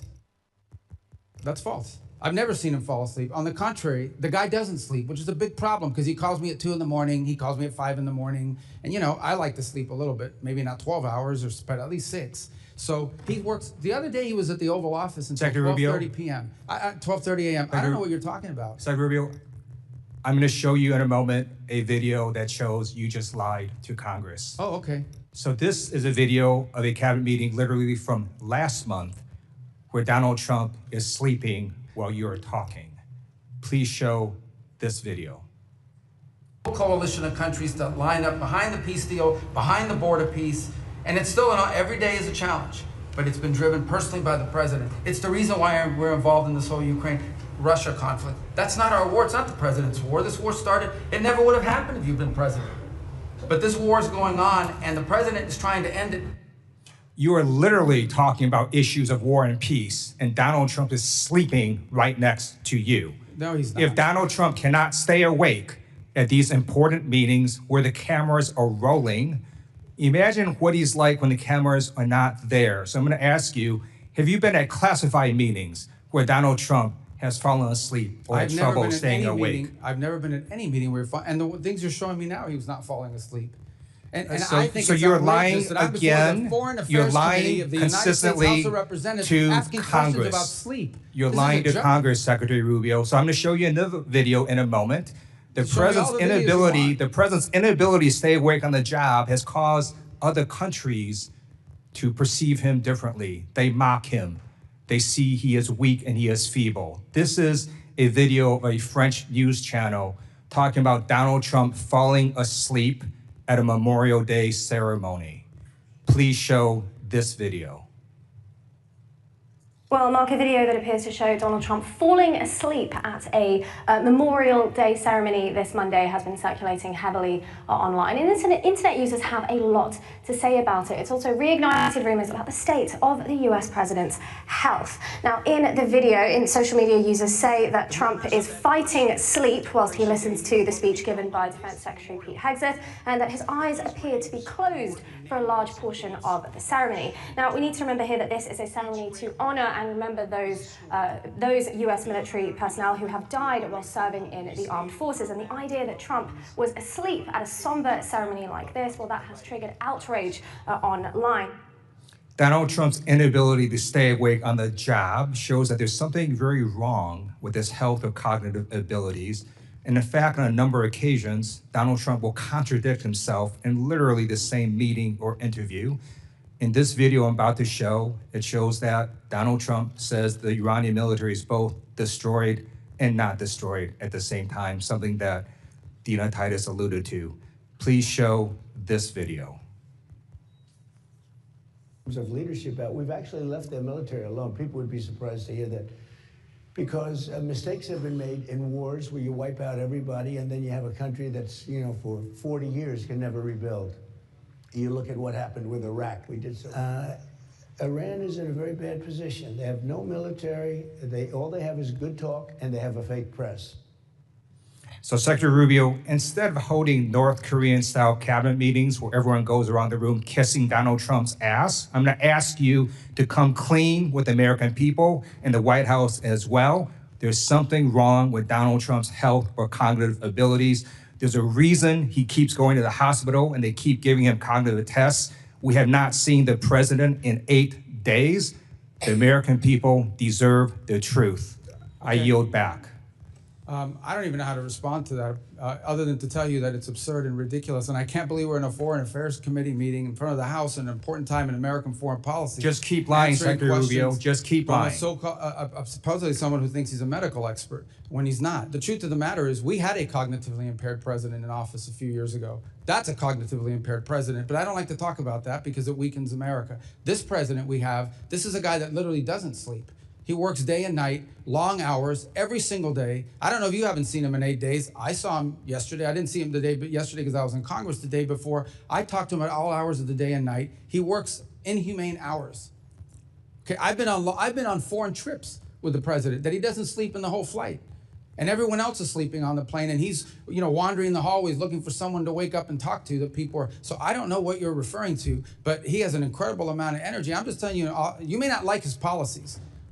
You may not like his policies, you may not like the decisions he's made, but I assure you, this is not a president that sleeps or is cognitively impaired in any way, shape, or form, and in fact is incredibly active, much more so in many cases than much younger people that are around him. Those are facts. I see it every day. You're not going to agree because you have another narrative that you want to push, but those are the facts. I just showed you 3 videos of him sleeping. Representative Issa is recognized. Thanks for waking me up, Mr. Chairman. Mr. Secretary, if you'd gone to sleep during those videos, I would not have blamed you. I too have received those calls at all hours of the day and night. I'm, like you, aware that the president works harder than any other person here in Washington. But moving along, a number of things have been said that I find just incredible. First of all, the whole question on whether or not we support Lebanon and whether or not we support Israel. Is there any real contradiction between what Israel is trying to accomplish and what your aid to the Lebanese armed forces over decades is trying to accomplish? Contradiction? Is there any light between those two efforts? They're aligned. What we would like to see is a Lebanese armed forces with the strength and the capability to disarm Hezbollah and reclaim the entirety of the country on behalf. The country should only have one armed forces. It shouldn't have an armed political party, which is what Hezbollah is, and then the LAF, the Lebanese Armed Forces. So and the Lebanese want that too. And that's what we work very closely with them on, and that's what our engagement with the Lebanese is about. And Mr. Secretary, just for the record, in one of the last times I was in Israel, I asked Prime Minister Netanyahu if we should cut off aid, as some have said, to Lebanon. He said to Lebanese armed forces, he said, no, give them more. Give them what they need to take back their country. So I do believe that we couldn't be more aligned with the efforts of Israel and the present government of Lebanon. Moving along, you did a great job of going around the world and outlining the mess that was left to you as you pick each of them up. One that you didn't touch on that I'm concerned about is actually a democratic one, which is the democracy of South Korea has taken a strong bent to the left, opening up more avenues toward China and, in fact, beginning to oppress many of our companies, including Meta, Coupon, and others. Can you tell us what can be done and what this committee should do with countries who, through democratic means, are beginning to become anti-U.S.? Right. So there are a couple points I would make. The first is that, and this is the unique aspect of dealing with democracies, and we see it in our hemisphere quite often. Sometimes in a democratic country, they will elect leaders that are friendlier to U.S. national interests, such as what we have now in Japan. And sometimes they will elect leaders that have a different perspective.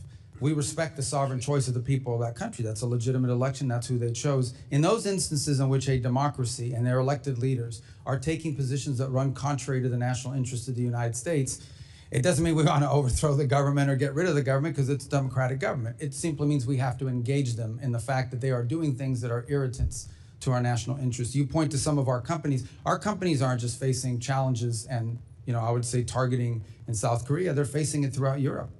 And the European Union, as an example, is targeting our technology companies and conducting what we believe is unfair. So I think this becomes a feature of our engagement with South Korea, even as we have things that we're strategically aligned on. These are areas we've expressed and I think have, frankly, impacted our ability to conclude a trade agreement with them because of some of their behavior towards American companies. Iran obviously was going to dominate a part of today, and I'd like to close my questioning with a question for you. In 1979, if my math is correct, you were 8 years old when they took our embassy and then lied about it, claimed it was students doing it. That's 47 years ago, has been said many times. Is it fair to say that President Trump, no matter what the people on the other side of the aisle want to say, is not in the 60th or 70th day of action, but in fact in the 47th year of an ongoing war with Iran that has spread to Yemen, to Lebanon, and even to South and Central America? I think I would start, well, absolutely, first of all, with Hezbollah. Hezbollah is an agent of the Iranians, and they've carried out terrorist operations around the world, including the recent anniversary of what they did in Argentina, the Jewish Center. But let's not forget those IEDs that were used to maim and kill our troops in Iraq were all innovated by Soleimani and the IRGC, which strongly supported that. Let's not forget that we have these Iranian proxy militias operating inside of Iraq that as recently as 2 months ago kidnapped an American journalist. And let's not forget that there are people that are both charged and convicted in the United States for participating in Iranian assassination plots against the president and against other former and current government leaders. So we've been facing this from Iran for 47 years in a variety of ways, some more open than others. Thank you. And Mr. Chairman, I ask unanimous consent that the Wall Street Journal article entitled "South Korea Takes a Hard Left Turn Against America" be placed in the record. So ordered. Thank you. I yield back. Without objection. Representative Jacobs is recognized. Thank you, Mr. Chairman. Mr. Secretary, good to see you. I'd like to talk about the war in Iran. Yesterday, in your Senate testimony, you told Senator Booker that the war in Iran is over. This is news to me. It's also news to my 2,500 constituents, Marines, San Diego Marines in the Middle East off the coast of Iran, the other of my constituents who are deployed there, and the thousands more of my constituents who have 48-hour deployment notices whose families are still very concerned. But okay, I will take you at your word. If the war is over, I have a simple question. Who won? First of all, Epic Fury is over, which is what you would consider the war. That operation is So you agree it's a concluded. war then? No, those are hostilities. They called it a war. I'm Okay. just responding to the Senator Mr. Booker's Secretary, question. you can change the name of the operation. It doesn't change the fact that the strait is still closed and my service Yeah, but members that's and not- all of our service members are still in I know, but harm's that's way. not The what you war asked me. is not over. But I'm agreeing with you. Okay, fine. We're taking you at your word. The war is over. Who won? Well, first of all, you're not taking me at my word. It's a fact. We're no longer conducting sustained strikes inside of Iran to degrade their military because Epic Fury is over. The second point is on the question of who won, I can tell you this.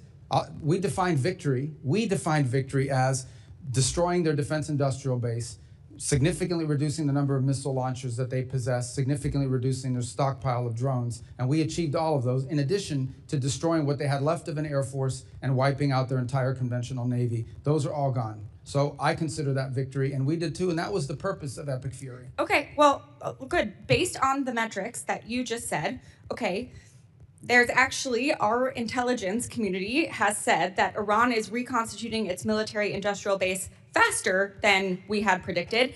And analysts assess it still holds roughly 70% of its missile stockpile and 70% of its mobile launchers. The Strait of Hormuz was open before the war. It is now closed. We have lost 14 brave American service members, over 400 are injured, and the Iranian regime remains largely intact, but now with a more hardline leader who has more incentive to try and get a nuclear weapon. So I guess I have to ask you again, Mr. Secretary, does this actually look like winning or losing to you? Well, first of all, I don't know what intelligence assessments you're referring to. We wouldn't discuss intelligence assessments if they were real. These have been publicly reported. Well, they're publicly reported. Someone committed a crime, and by the way, is also lying. And this happens all the time. People manipulate intelligence and analysis for purposes of furthering a narrative. On your point about the regime is actually deeply fractured, which is why it takes 7 to 10 days to get an answer from them for anything. Meanwhile, Fractured, but still intact. Well, intact in the sense they can't even reach agreements that they can get back to us. So I don't know how intact that is. What they have is people that are afraid to go into the streets. Their repressive operations have held people back, in addition to the fact they've cut off the internet. But this is a country right now, in this regime, that is facing hyperinflation, a completely devalued currency, hundreds of billions of dollars in damage to their military infrastructure. And frankly, they all of the pre-existing problems that Iran had in their economy, which is why people are protesting, are worse. Not better. Sure, and but they have to deal with that too. Mr. Secretary, so you're saying we're winning because the Iranian economy has inflation, it's cost them millions of dollars a day in lost revenue, and because it's going to cost them billions of dollars to rebuild. Well, we are having inflation. It's already cost us an estimated $100 billion. Gas prices are up with no end in sight. The average family is paying an extra $450 on gas and could pay an extra $2,000 by the end of the year. The American people are not stupid, Mr. Secretary. We all know that this war is not over. Just last night, the U.S. and Iran exchanged fire again, this time over Karg Island. We still have not reached a deal, despite the president's promise that a deal is right around the corner. The president even said today the blockade could last until Labor Day. It's now day 97 of the war that the president said he wanted to end quickly. So I have one last question for you.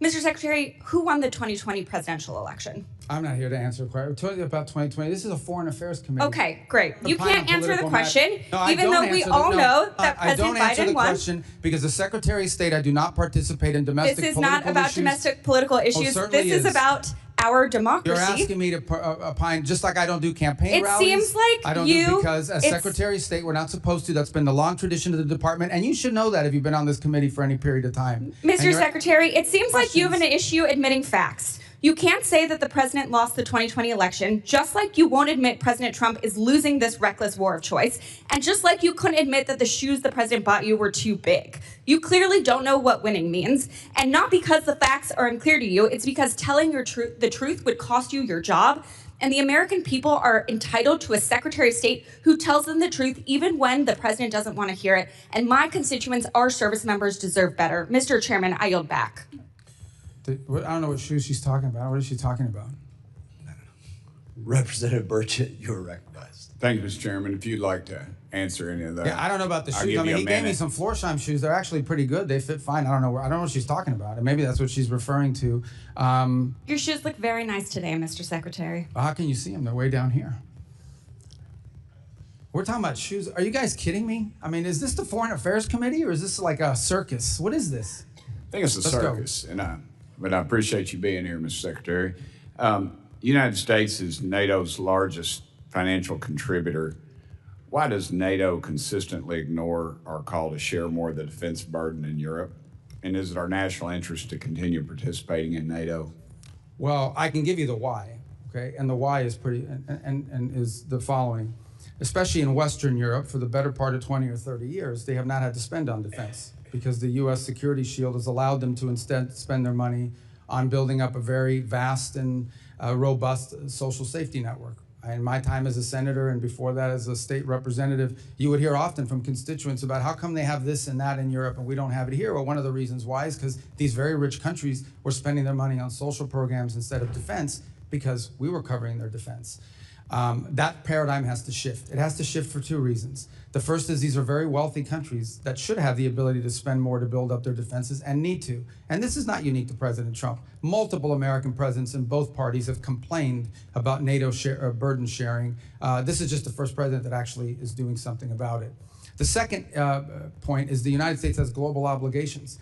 Just as I can leave a meeting with Europeans that want to talk about NATO, and the next meeting will be with someone from the Indo-Pacific that would like to see a greater U.S. military presence in the Indo-Pacific.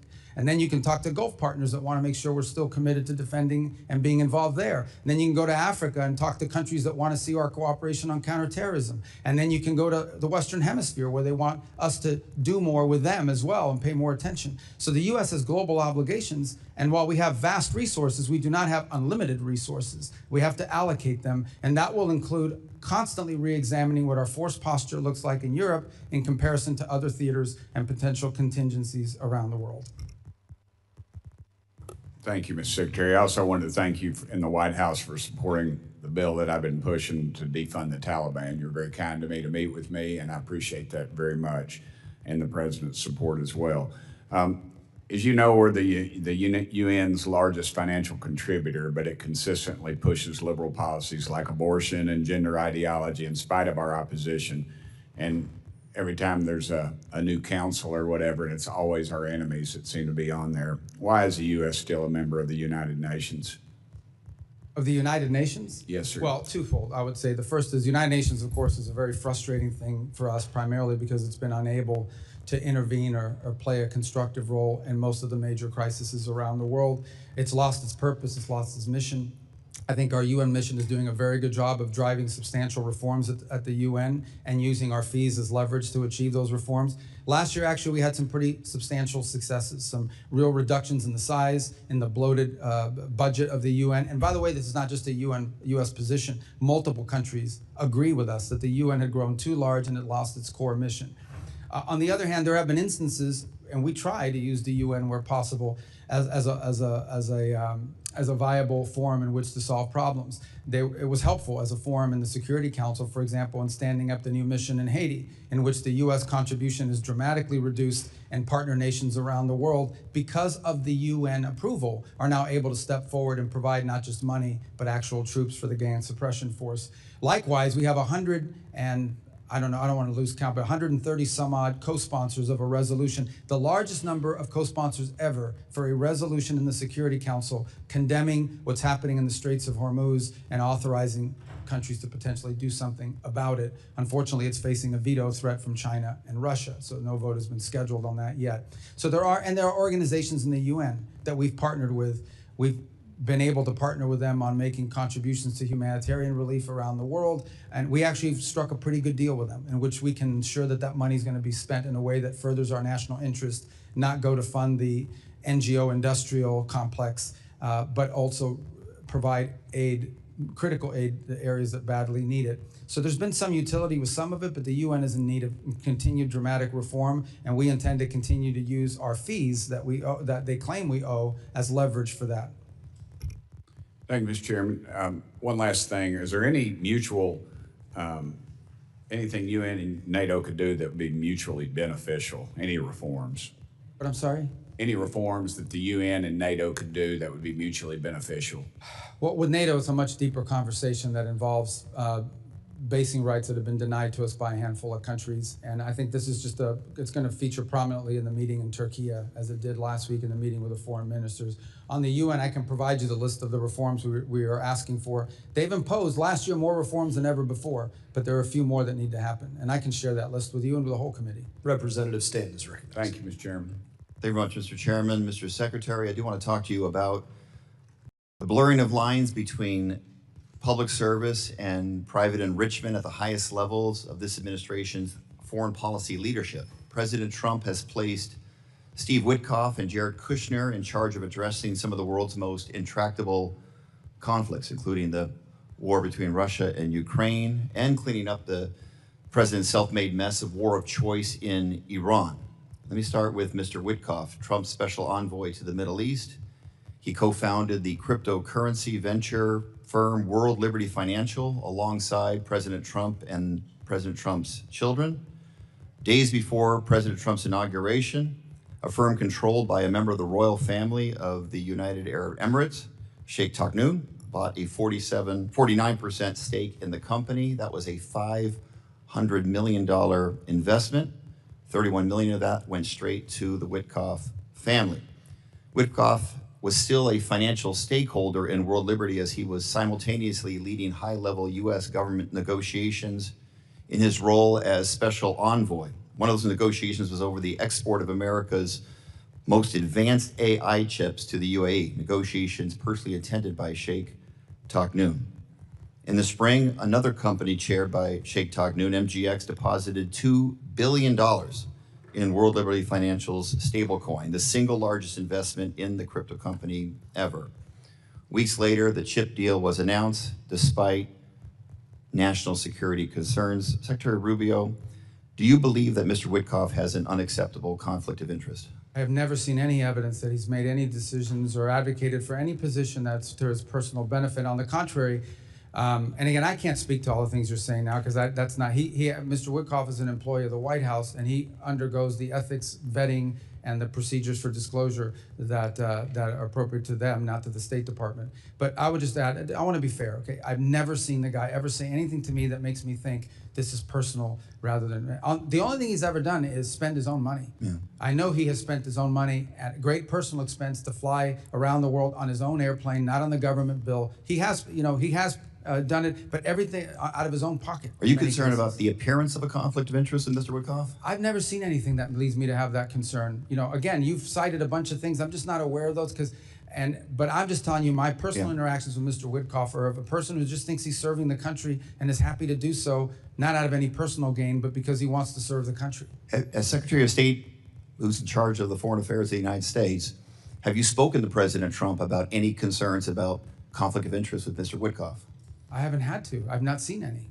Let's talk about Jared Kushner. His private equity firm, Affinity Partners, has raised more than $6 billion since it was founded in 2021, including $1.2 billion just over the last year. Mr. Secretary, are you aware of how much of that $6 billion has been raised from foreign nationals? I don't know anything about it. The answer is 99%. These include sovereign wealth funds operated by Saudi Arabia, UAE, and Qatar. The Saudi Sovereign Wealth Fund is the largest investor in Affinity Partners. In fact, Crown Prince Mohammed bin Salman personally recommended that Saudi Arabia invest in Affinity Partners. The Crown Prince has also personally urged President Trump in multiple phone calls to continue the ongoing war of choice in Iran. Let's put it another way. The man who bankrolled Kushner's business venture is the same man who is lobbying for the war Kushner is tasked with ending. Mr. Secretary, same question. Are you concerned about any conflict of interest by Jared Kushner, the president's son-in-law? Again, in Jared's case, Jared is a private citizen who's been advising and participating in this voluntarily. He's not compensated for it or in any way. But I've never seen from either Steve or Jared on the contrary, all I've ever seen them do is put tremendous amount of time and energy into trying to solve problems, like the amount of time they put into Gaza and the Board of Peace and all of that process. I think I believe they've done it out of the kindness and goodness of their heart. They think they're serving the country. The goodness of their heart. Mr.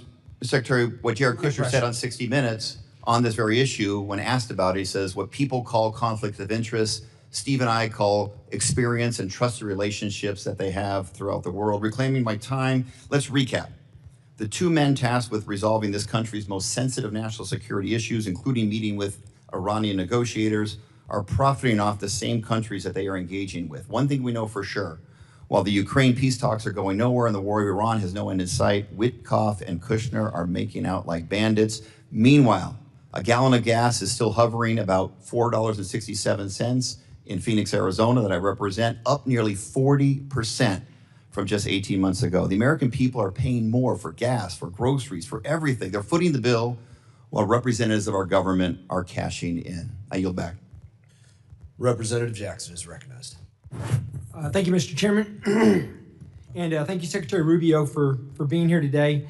Thank you for your work to execute an America First foreign policy that is making America safer, stronger, and more prosperous. From confronting the corruption of the Maduro regime to negotiations with Iran to stabilize the Middle East, you have played a crucial part in spearheading the administration's Peace Through Strength initiative. Secretary Rubio, I want to reiterate what you wrote in your opening statement, that American leadership should always be on behalf of American interest. Thanks to President Trump's historic foreign policy initiatives, the USA has no longer sit idly by as other nations take advantage of American funds and military support. My question, global commerce and diplomacy rely on coordinated strategies with allies to combat illicit trade and support U.S. exporters. To support the Trump administration's efforts to enhance U.S. national security while advancing strategic American investments, I recently introduced the Strategic Export Controls and Border Security Enhancement Act. This bill would codify the State Department's Office of Export Controls and Border Security to strengthen the operational capabilities of allied countries to better protect U.S. critical technologies from diversion and misuse by our foreign adversaries. Secretary Rubio, how is this office being utilized to prevent the illicit trafficking of sensitive and dual-use technologies, and how do you see this office being used to advance America First diplomacy moving forward? Yeah, I think at the core of what you're trying to get to with your bill, and we're trying to get through with our sources, with our resources, is as follows, and that is that you will say you can't sell a certain product, or a certain product can't be exported because it provides it would be the detriment of the national interest of the United States. But it's prohibited for one country, but it's not prohibited for some other country. They will then set up a company in a third country and use that to evade the sanctions. In essence, you will find a company, let's say it was a sanction against a transfer of technology to a Chinese company that's linked to their military. But they will then figure out a way to set up a company in a third country, in a country that's not barred for export. And they will use that vehicle and that route in order to be able to export a valuable technology. And so what we're trying to get at through our efforts is identifying those countries where that is happening and those companies that are being used for that purpose. And I think your bill, though I haven't read it, sounds like what it would do is it would codify this effort so that it exists beyond this administration. Well, thank you. I appreciate that, and I'm anxious to partner with you from a legislative standpoint on that. So if there's anything in the bill when you do see it that you would recommend, please let me know.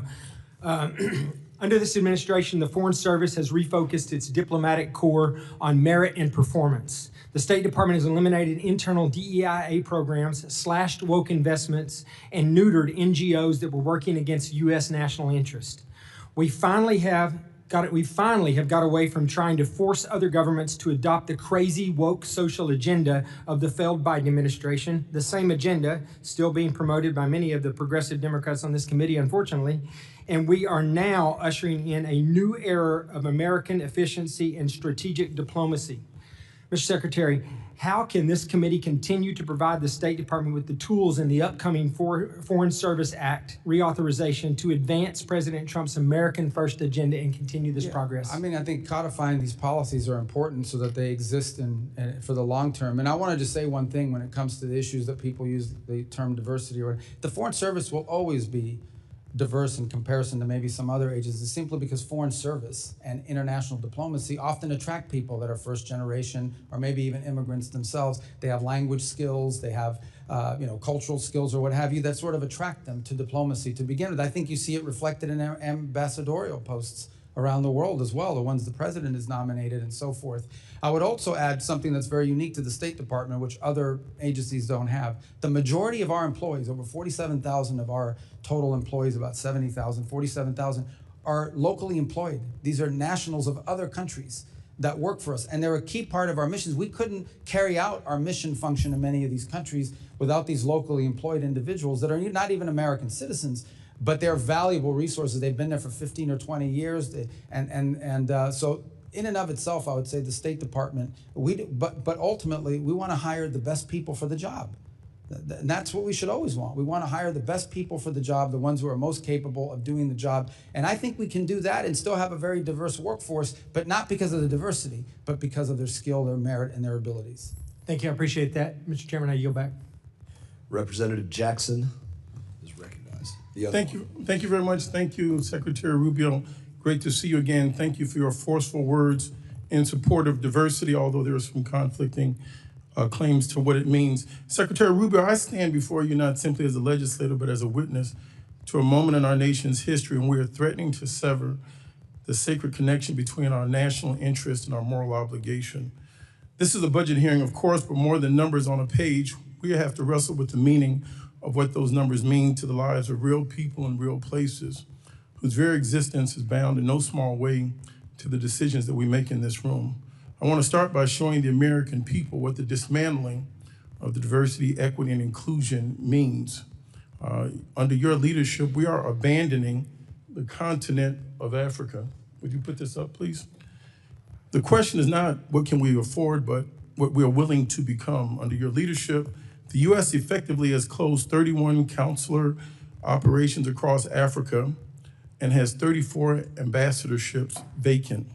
Under your leadership, we froze student, refugee, and valid visa processing to 26 African nations. Under your leadership, we have raised the tariffs on 30 emerging economies. Under your leadership, we have pulled out of the pandemic and healthcare aid for over 40 countries.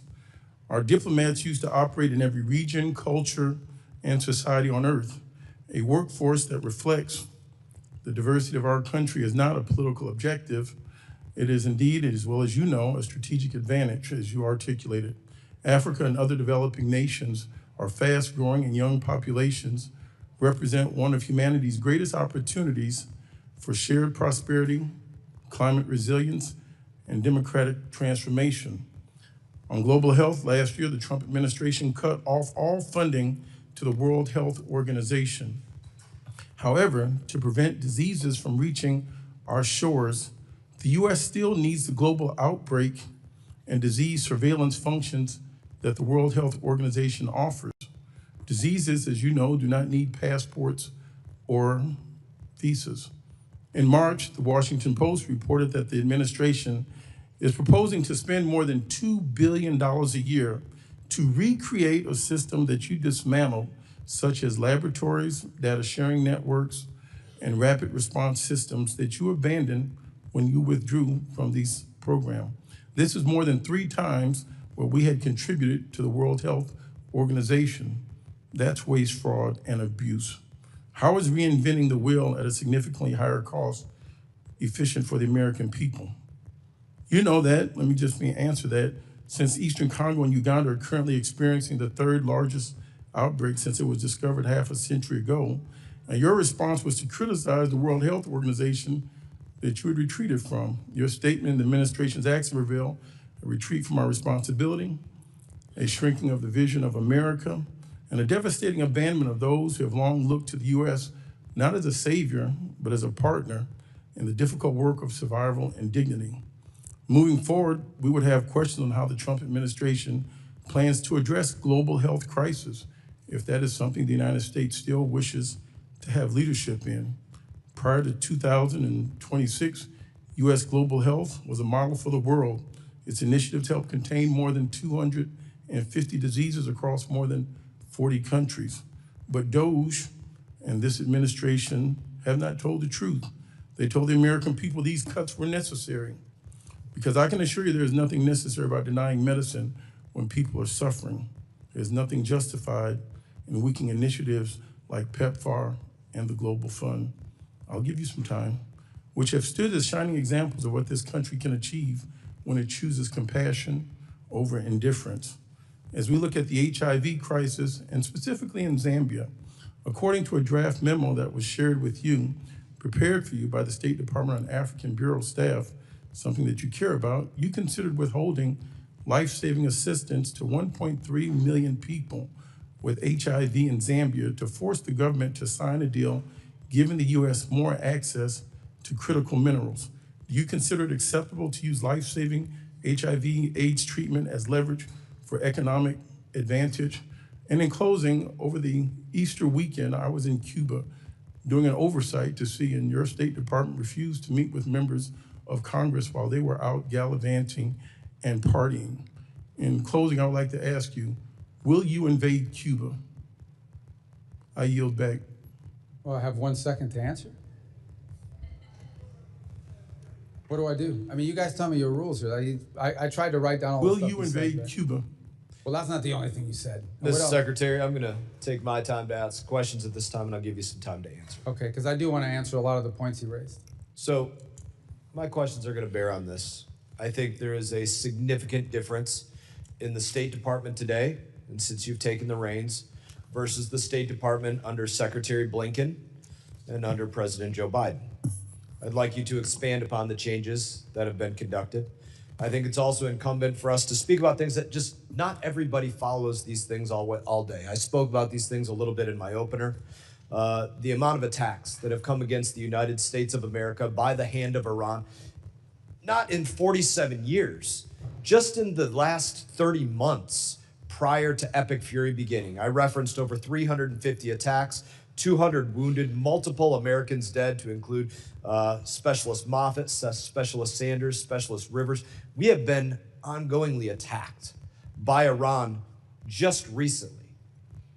And the United States has largely done nothing about it. I think one of the things that's changed about us is that we are not going to be an America that gets attacked and pretends it never happened, ignores it, does nothing. That was a way of the past. So, Secretary Rubio, I'd love for you to discuss this and discuss the questions that were asked previously, and you have 3 minutes and 45 seconds to do so. Okay, good. And I actually think they dovetail because there's a couple points. First of all, it's just absolutely false that we've abandoned the continent of Africa. As I've highlighted multiple times here on the diplomacy front, we are deeply engaged in the DRC and Rwanda peace negotiations. In fact, if it wasn't for us, there wouldn't be any negotiations. We are deeply involved in the Quad effort with Sudan that involves the UAE on one side, Saudi Arabia on the other, and it's deeply complicated that we actually have helped host donor conferences. So we are very involved in all of those issues.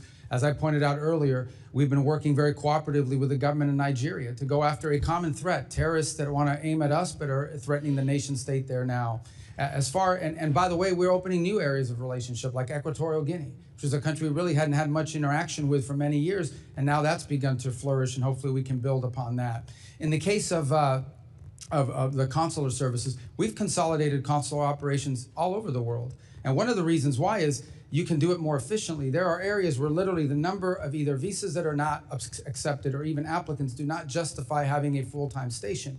We've done this repeatedly, not just under this administration, but previous administrations have done that. And so consolidation of consular services is not unique to the African continent. We've seen it in Mexico, where we're going to close one consulate because the cost-benefit analysis doesn't add up. On the World Health Organization, they basically covered for China during the COVID pandemic.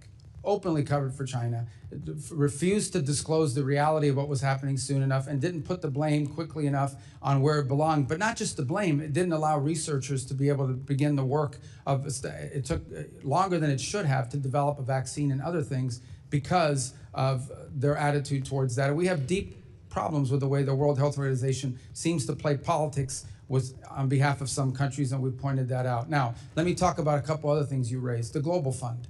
The Global Fund is very happy. You should call them. They're very happy with us. They put out multiple statements about the work we're doing with that. We are fully compliant. Any of his assertions, Chairman? It's my time. No, but I'm just telling you, the Global Fund, we are, for example, it was a 33% cap on what we give. The rest has to come from other donors. We are at that level right now. And if donors give more, we'll give more. We're committed to that. They're very happy with what we have worked out with the Global Fund. I think the other thing you didn't point out is we are not abandoning these countries or these programs. We're entering into compacts. 32 compacts, the majority of them in Africa, in which we go to a country and say, look, rather than force a bunch of NGOs from Northern Virginia on you, we are going to work with you. We are going to give the money government to government, and we're going to work in cooperation with your government to build up your national health system. So not only can you care for the patients you have now, but ultimately you won't have this problem for 5 or 10 years. And they want that. They welcome that. They do not want the ongoing dependency of aid. These countries clearly want to establish their own systems. Come over here because of visa. Representative Jackson, you're not recognized. I know, but on Zambia, look, we're not threatening them with anything. They just don't want to sign a compact. But you do raise an interesting point, not specific to Zambia, but broadly. Okay, there are a lot of countries we give a bunch of money to. You sit there and you say, okay, we donate $50, $80 million a year to this country. We do all the aid for that country. But all of the contracts, all of the rare earth minerals, all of the financial benefits, all of the commercial deals are with China. So explain to me, how is that good for the American people that we are in a country that we take care of all of their problems, but then all the economic benefits flow to China or some other country? That has to be talked about. How can I justify to the American people that we flood a country with American aid, but all of the commercial benefits in that country go to China or someone else over us? That is a legitimate thing to discuss with every country in the world that we give a lot of aid to. That is the reason why aid should not be separated from policy, because it has to reflect our national interest. Thank you, Secretary Rubio. Representative Kamlager-Dove. So, Mr. Secretary, 5 months ago, you essentially became the new overlord of Venezuela, taking control of the country's oil revenues and giving foreign companies access to its oil and minerals. But you have provided no real transparency about where the money is going and who is benefiting from this arrangement. I want to now talk a little bit about Mauricio Claver-Carrón. So, Mr. Secretary, you've known Mr. Claver-Carrón for many years, correct? I don't know how many years, but sure. Okay. We know that he was special envoy to Latin America. He's also a former lobbyist who supported your presidential campaign, I think in 2016. And now he runs a private equity firm that is seeking $1 billion in investments in Latin America. Apparently, he is seen as your right-hand man on Venezuela. But he's not a federal employee, and he's not bound by rules about financial disclosures or conflict of interest. According to the Washington Post, he acts like a kingmaker in Venezuela, helping to determine which private companies get contracts and access. And that's concerning because in January, you gave confidential licenses for Venezuelan oil to a company that had been charged with bribery by the Department of Justice and employs a trader who gave $6 million to Trump's campaign. Some have said that Mauricio is the Jared Kushner of Latin America, but Mauricio has said that Jared Kushner is the Mauricio of the Middle East. So who is Mauricio, and why is he riding on private jets to Caracas with executives from firms trying to get contracts? And why is he texting Delcy Rodriguez on the regular? Who is he working for? Okay. I'm gonna allow you to respond. I'm setting this up because it looks unseemly that essentially you are taking Venezuelan oil money and sending it through a network of campaign donors, corrupt politicians, and lobbyists, and we can't get any documentation on that. We don't have any receipts. So the question is anyone from the administration, directly or indirectly, benefiting from the contracts being doled out in Venezuela? Is this where I get to answer? Yes. Okay, perfect. Number one is the number of people. Mauricio is one of many people that are involved in what's happening in Venezuela. There's not a day that goes by that we don't have someone who's interested in what's happening in Venezuela for a variety of reasons. Nor is he the only person in the United States that directly contacts Delcy Rodriguez and others. There is a stampede of people that want to be involved in Venezuela. Mauricio is one of many, but by the way, not involved in Venezuela. I am not knowledgeable or know of any financial links he has to anybody in Venezuela. So I'm going to reclaim my time, Mr. Secretary, but I'm glad that you said that. Because you have said these things, you have shared these talking points before. They're not talking points, they're the truth. But it is hard to take your word for it when this is the most corrupt administration in American history. Well, that's we're your talking opinion. pardons for sale, we're talking about no-bid contracts to those on Trump's family and friends plan, we're talking about a $1.8 billion slush fund. And I think that's corruption. The American people think that's corruption. They want to know if you think that's corruption. Okay.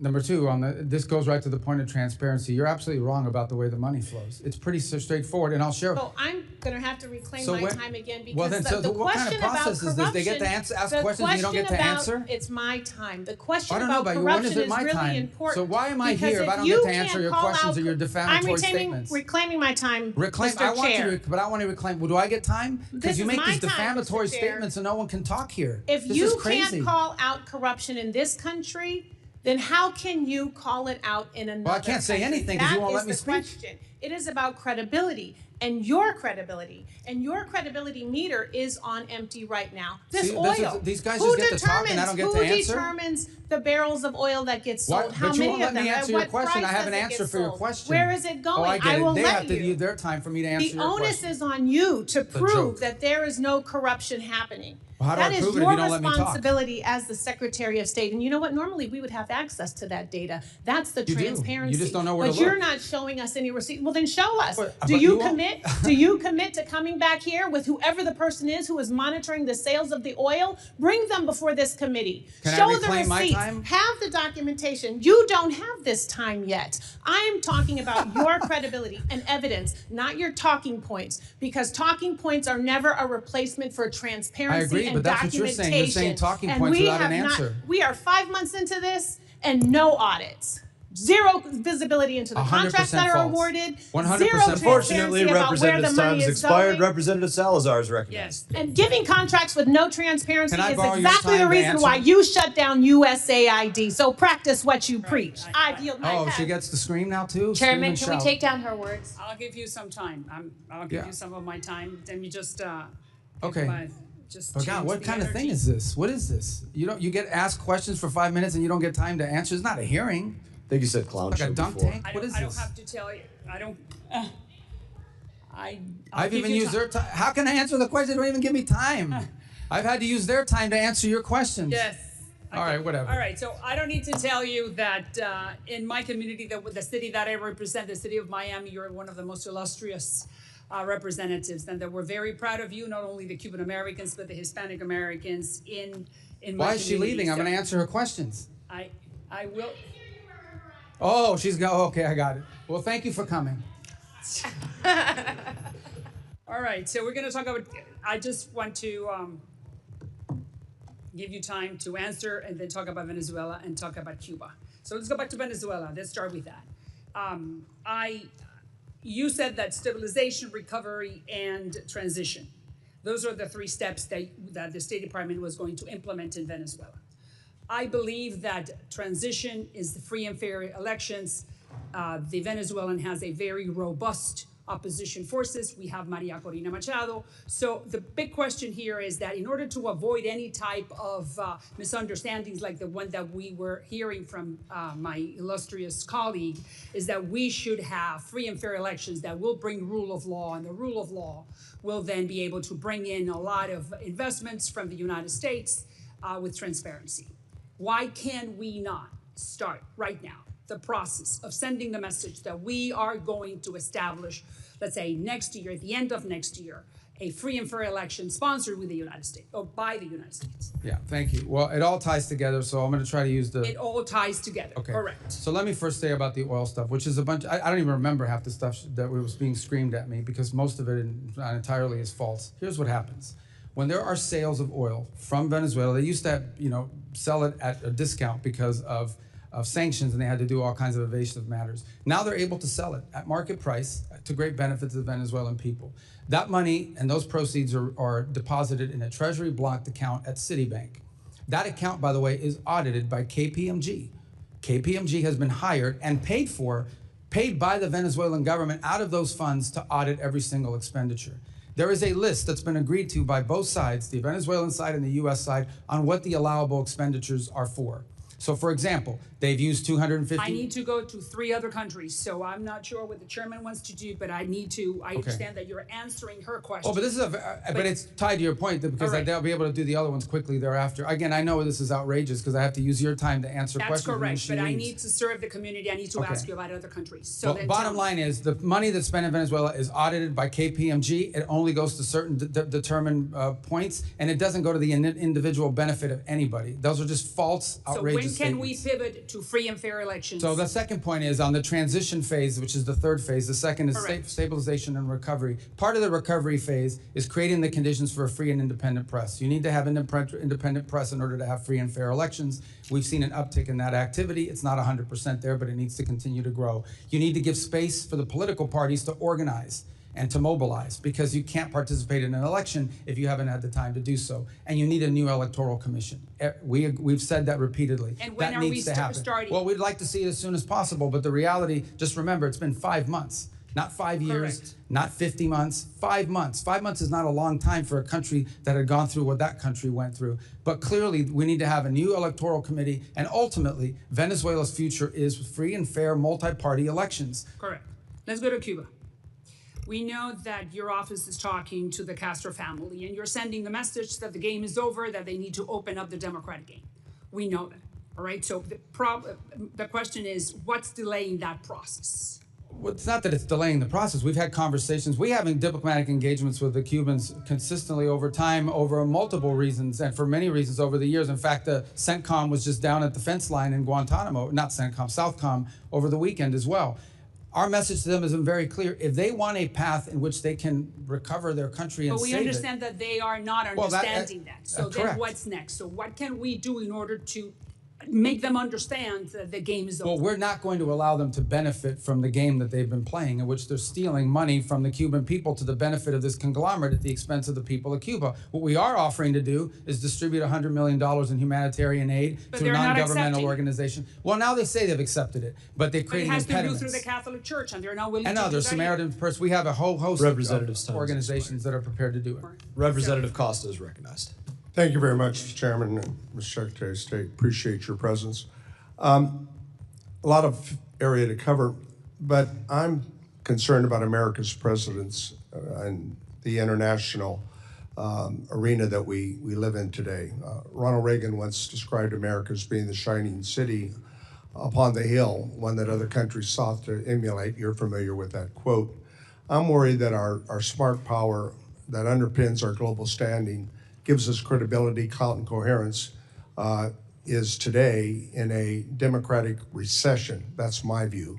And I think American leadership is more important than ever before, and I think it's lacking. Do you agree that our smart power remains an important tool of our U.S. statecraft? Well, absolutely.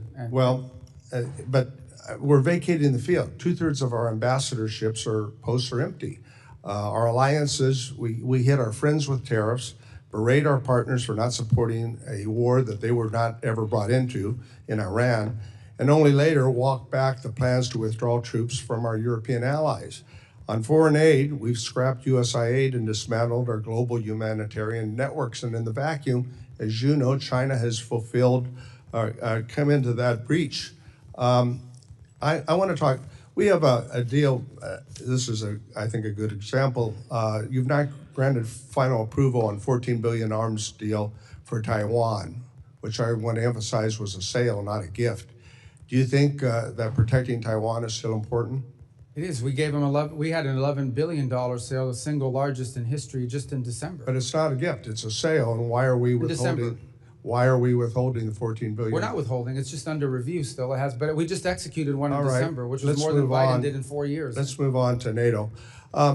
You know, the president's described as a paper tiger, and he's made no hidden about his disparaging comments about our allies, which I think are dangerous. That undermines the longest, the strongest alliance that we've had post-World War II. Do you think that NATO is a paper tiger? The big website? Do you think NATO is a paper tiger? I think NATO's in need of deep reform, and part of the Well, reason, but I mean, that reform's taking place. I mean, we can talk about it, and you ought to be able to take some credit for this. Look at Poland's up to 5.0, their GDP for defense. Poland's not the problem.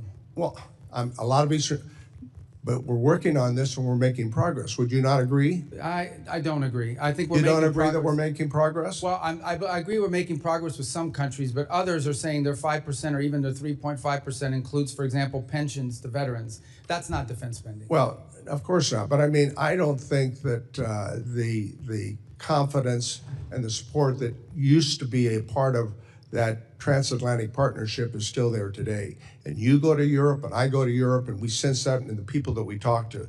Let's move over to Ukraine. I've spent a lot of time and engagement there. I know you have. You talked about it earlier today. 4 years ago, it was seen about good versus evil, right? Russia's invasion of a country that was unprovoked. And there was strong bipartisan perception that that was the case. A year ago, the president indicated that Ukraine had no cards to play anymore. I think that President Putin, today, modern Russia is a syndicate masquerading as a country with a mob boss called Putin. He bombs hospitals, schools, churches, kidnaps over 20,000 Ukrainian children. And yes, we have leverage, but we're backing out of our economic commitment there, our military commitment. And, but yet, we see these brave Ukrainian people standing up for their sovereignty and actually taking a whole new page out of warfare in terms of something that we could learn from. When is the president and the administration going to use the leverage that we have over Russia? We have, and unfortunately, the talks have not yet borne fruit. But I want to disagree on something. So we continue to sell weapons through the Pearl program, which has been a great success. That's an ongoing program with Ukraine, and we continue to have massive number of sanctions on Russia as we speak. The problem has been, we've put the sanctions on and off again. No, most of the sanctions are still on. The only one that's been waived for a limited period of time in order to provide more oil to the global market and stabilize prices is oil, and those are time determined. These are 60-day waivers. These are not permanent. Is it the intention to re-engage in the efforts to form a ceasefire and a peace agreement? Oh, we're prepared to do so. Unfortunately, those efforts proved less than fruitful. We spent a year on it last year, but we're prepared to do it as soon as they're prepared to do it. That offer, we've made it repeatedly. We're ready to go. We're prepared to play that role. I think more to be continued, but thank you very much for your time. Representative Huizenga is recognized. Thank you, Mr. Chairman. Secretary Rubio, good to be with you. And while we're addressing all the important issues like your shoes, I just want to formally invite you to DJ my next event. I would recommend maybe DJ Overlord be your new nickname. I apologize for many of my colleagues here because you're right, they are not giving you the opportunity to answer extremely important questions. I'm going to hit a number of issues very quickly. Coidoy prison in Venezuela. I believe yesterday you were quoted as saying that it had been closed down. I've got some close friends, contacts there that believe that there are still 25 prisoners that are still there. So I don't ask you necessarily to address it, but I'd love for you to take a look at that and get Just to be clear, the interim government has said they intend to close it, and we will hold them to their promise. Please do, and make that as rapid as possible. Along the lines of where Dr. Jackson was talking, Ronnie Jackson, one way we've maintained our lead regarding the AI arms race is cutting off China's access to essential chip-making tools made in America and by our allies. Unfortunately, the Netherlands and Japan continue to sell their critical tools, while here in the U.S. we maintain stricter controls. Those exemptions continue to be exploited by the allies today. Do you agree that export controls on chip-making equipment play a critical role in constraining the CCP's AI and military ambitions, and that allies should not be allowed to exploit exemptions to those controls? Correct, and that features prominently in all of our engagements with the countries you just mentioned. All right. Shifting gears, last November, President Trump hosted all 5 Central Asian presidents. I happen to chair the South and Central Asia subcommittee for the C5+1 summit. That was a historic movement. And what I would like to know is, do you recommend that Congress send a strong signal to the U.S.'s commitment to Central Asia by repealing the Cold War-era Jackson-Vanik Amendment, which only serves to chill U.S. investment in the region? Absolutely. We want that repeal. We think it would be helpful. And what would be the positive steps? What are those I think next it would steps? signal that these impediments that have existed in the past and being able to deal with these countries commercially are being removed. So this came up in my confirmation hearing, and I don't know what the holdup has been, because every committee I go to, they ask me why. Everybody seems to agree they want to get rid of it, but no one gets rid of it. So you should. And by the way, we intend to have a C5+1 meeting that I'll be attending at some point this year in the region. Wonderful, and they will be thrilled to have that. And then you recently, you recently returned from visiting India. India is a critical economic and security partner for the U.S. across the Indo-Pacific. Could you please share with the committee the outcomes of your recent visit and how the Trump administration is strengthening the partnership while simultaneously addressing longstanding market access issues? Well, so India is an important strategic ally of the United States. We do a lot of things together, and there's tremendous opportunities to do more. The 2 points we focused on are, one is the hopes that we can wrap up the negotiations on our trade agreement, which we think we're a few weeks away from being able to conclude. Obviously, I don't negotiate those. That's a USTR function. So I refer you to them as to the timing of it, but we think we're pretty close in getting that done, and both sides want to see it done. The other reason I was there was, in addition to the bilateral meetings, we were able to host a meeting once again of the foreign ministers of the Quad, which is the cooperation between the United States, Australia, Japan, and India. And there are a number of things we're working on, and now we have actionable items that we're beginning to focus on. There'll be a new port facility in the region that we're going to work together on for one of the small Pacific islands. I think that is an important show. Can you name which one? Well, I think we're talking to Fiji right now about the ability to be involved with them. And then the second is, I hope I didn't misspeak on that, but I believe that's the case. And on the second one that we are working together on Trust me, somebody in the media will hold you accountable. Well, we'll get but the second one that I would tell you is that one of the things we've agreed to work on is domain awareness, working together and pooling our resources so we can have domain awareness about what's happening out in the sea. Is there someone out there trying to impede traffic? Is there someone messing with undersea cables? Is there, sanctioned ships that are moving through? This domain awareness is critically important. If we can pool the resources of these 4 countries, it would be a benefit to the region writ large. Thank you. And I'll just leave one last comment. It's been my observation going back to whether it's Russia, Iran, other places that have been bad actors. Sanctions are only as good as your willingness to enforce them.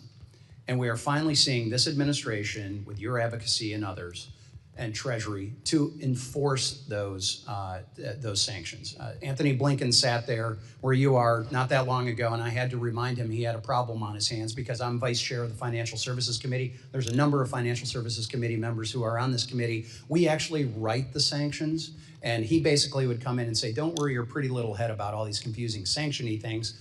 We got a handle on it. You finally do. Thank you. Representative Almo. Secretary Rubio, welcome back. I want to start where we left off last year. You told me, quote, we're going to do more food aid than any country on the planet times 10. That was your promise. But the facts tell a different story. America might still be the world's largest food aid donor, but we certainly don't provide 10 times more food aid than our peers. In fact, under your watch, America's food aid contributions have been cut by more than half to roughly $2 billion.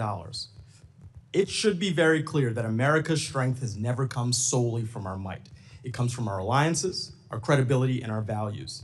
You didn't just eliminate programs, you created vacuums. Vacuums where violence and instability are rising, that extremist groups are filling, that competitors like China are exploiting, and vacuums that are making Americans less safe and less prosperous. And you hurt Americans here at home with your policy decisions. Shuttering USAID wiped out more than 23,000 American jobs, while Donald Trump and his billionaire buddies got rich off of corrupt deals. Peanut farmers in Texas and sugar farmers in your home state of Florida lost market access because of your cuts. So Secretary Rubio, before slashing food aid programs, did you conduct any analysis whatsoever on how many American jobs would be lost, how many farms would be hurt, and how much damage would be done to local economies and small businesses? Well, because we know all of those will still be part of the new programs we've created and are creating. But the second point I would make, American foreign aid programs are not a jobs program. Although they employ Americans, and we want it to be helpful to Americans, and that's why. So you're okay hurting the farmers in your home state? The World Food for Peace program, for example, now we've transferred it to the Agriculture Department. They're in a better position. Well, you're talking about a hypothetical future where you fix past mistakes, but farmers have been struggling over the last year. That's where it belonged in the first place, because it's helpful. The farmers have more direct input there than they would at the State Department.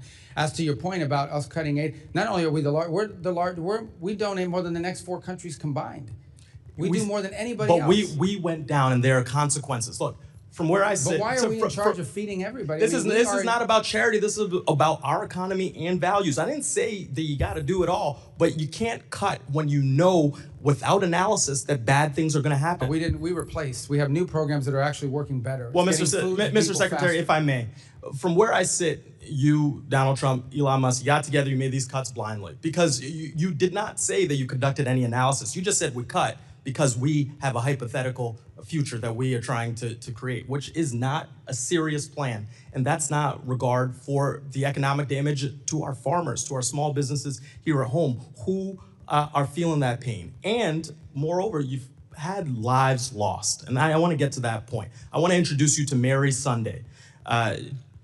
She is behind me, and after your food aid cuts decimated the World Food Program's ability to feed the Kenyan refugee camp she lived in, Mary's 7-month-old daughter, Santina, died of malnutrition. This is the only photo Santina's parents have of their daughter. Before Santina died, you looked me in the eye in this room, and you said, "No children are dying on my watch." She was a child. She had a name, a family, a future ahead. Now she's gone. She is one of over 500,000 children who died last year after your administration pulled the plug. Yesterday, I heard your testimony. You said you're seeking outcomes with foreign aid programs, but the outcome that I see is dead kids. So, Mr. Secretary, I want to ask you again, and with a real direct answer, please. Were you lying to Congress when you claimed no children were dying on your watch, or did you simply never bother to calculate the human cost of your decisions? That number you're throwing around is a false number. It's a false number. And not only that, you're equivocating that the death of an individual's responsibility of the United States. There are 500,000 others. No, that's so, a false. That's Mr. Secretary, statement. the numbers are there. No, the numbers are not Here's there. The thing. numbers are opinion you of have, experts you have who a got their narrative to contracts share. cut. Mr. Chairman, These I are want to people that enter got into their the record these articles that show last year alone, over 155,000 children died from malnutrition. Over 126,000 children died from diarrheal diseases. Over 165,000 children died from pneumonia as a result of these cuts. So here's the deal. You promised more food aid, instead there were cuts. You promised America First, and said American workers, who you said aren't a priority for you. You said it's not a jobs program. They lost their jobs. You promised strength. Instead, we have lost influence, credibility, and trust. And you promised children weren't going to die. You said that to me right here. You promised peace as well. Instead, your illegal war of choice with Iran is driving up fuel prices and grocery costs while putting millions more at risk of hunger worldwide. This is not about charity. This is about values. So whether it's negligence or ideology, the result under your watch is the same. Weaker alliances, higher costs, dead children, and a less secure America. The result is my time is expiring. So I'm going to take these seconds to say, what are you going to do to clean up the mess that you Representative's created? time has expired. Representative Davidson is recognized. Thank you, Chairman. Mr. Secretary, thank you so much for your faithful service to our country. Your leadership as Secretary of State provides confidence at home and abroad. And I would like to highlight that your personal testimony at Charlie Kirk's memorial service and your remarks at this year's Munich Security Conference resonate with me and with many of my constituents, so thank you. I only have time for a few quick topics. So first, thank you for leading one of the most thoughtful national security strategies I've seen in the post-Cold War era. I thought last year's national security strategy was well done, and the national security strategy poses, quote, the cynical manipulation of our immigration system to build up voting blocs loyal to foreign interests within our country. The State Department has also made it clear that we object to the UN's efforts to advocate and facilitate replacement migration across the United States and broader across Western countries. Immigration was a driving issue behind President Trump and Republican electoral victories, and I commend your department for making this a priority. Could you please highlight your approach beginning at our own borders and extended especially through the Western Hemisphere to addressing this as part of the national security strategy? In terms of migration? Yes. Yeah. Look, mass migration is a national security threat to any country that experiences it. It's bad for the transit countries too, by the way, because it fuels and feeds these transnational groups that traffic not just in human beings, they traffic in drugs, they traffic in weapons and anything else you can imagine. So I think one of the biggest threats specific to the Western Hemisphere, but be true throughout the world, is these transnational, they call them criminal groups, they're really transnational terrorist groups that among many of the things they do is traffic in human beings. So mass migration is not good for any country that has to absorb it, and Europe is now facing the consequences of that, but mass migration is also not good for the migrant because they're abused along the way, and it's destructive and disruptive to all the countries in the region that have to experience it. So today we do not have a mass migration event. And every country along that route in Central America is grateful for it because that's less money and that they have to spend and less resources that are being taxed and less of a burden that they're having to carry. Thank you for that. And frankly, thank you for demonstrating that we just needed leadership to apply the laws to secure our own borders with this administration. I'm a former infantry officer. The oath our military swears is similar to the oath we swear in the House or the Senate or for cabinet members. It's to support and defend our Constitution. You know, generally we say, first define the mission, second authorize the mission, and then execute the mission. So I'd like to call your attention to the 2001 AUMF. It was, I think, the 01 AUMF and the 02 AUMF that I thought brought justice to Qasem Soleimani. As you highlighted previously in dialogue today, you know, the IEDs and efforts of the Quds Force killed many Americans in Iraq. And he's, you know, Iran has been the biggest state sponsor of terror. Unfortunately, the 01 AUMF, which still survives, doesn't, it authorizes a war on terror for Al-Qaeda and their affiliates. Hezbollah, Hamas, Houthis, and numerous other proxy forces for Iran aren't affiliates of Al-Qaeda. Would your administration support a modernization of an authorization of military force so that we could have a full authorization to provide full authority for our military to carry out these operations? Yeah, twofold. The first is we haven't asked for one. Obviously, anything that allows or provides congressional support for the president's efforts to take on Hezbollah, Hamas, the threats they pose to the United States and ultimately Iran, it would be a positive, but we haven't asked for it because we believe every operation that's been conducted is well within the law as it exists. Well, Article 1 gives Congress a duty to do something about authorizing force. And I've tried the whole 10 years I've been here to modernize it, so maybe next year will be the magic year. But I think it'd be due that we actually authorize these things because our military needs it. They need to know that the American people have their backs, and particularly when you look at people like the seditious six making threats to our military, I don't want them to have a second thought ever about their cover for the authority for the things we ask them to engage in. Because frankly, the problem in the post 9/11 era hasn't been whether there's a just cause. It's been whether we've given our military everything they need to achieve it. They've been tactically brilliant and operationally brilliant, and I'd say that's true even in Iran. But they haven't strategically been able to succeed, and part of that's because the United States hasn't been united behind it. And I guess towards that end, you stated missions here, we're clearly not united as a country in Iran. So briefly, you know, what authorization do you need to carry out further operations in Iran? Well, that's contemplated now. They're all within the president's powers, in our view, under the Constitution to address imminent and emerging threats against the interests of the United States. If those circumstances were to change, we would obviously engage Congress in that conversation. We would always welcome congressional support. We'd like congressional support, but that's not going to stand in the way of the president addressing an immediate threat to the United States or an emerging threat to the United States that requires him as commander-in-chief to protect our people and our country. Well, the cause is just. Representative Mfume is recognized. Thank you, Mr. Chairman. Mr. Secretary, good afternoon. I was going to say good morning, but it's starting to run past us. We all obviously sit here in America in what has been known as the greatest deliberative body in this democracy, and in a nation that is the strongest, the wealthiest, the most powerful, the most influential nation that the world has ever seen.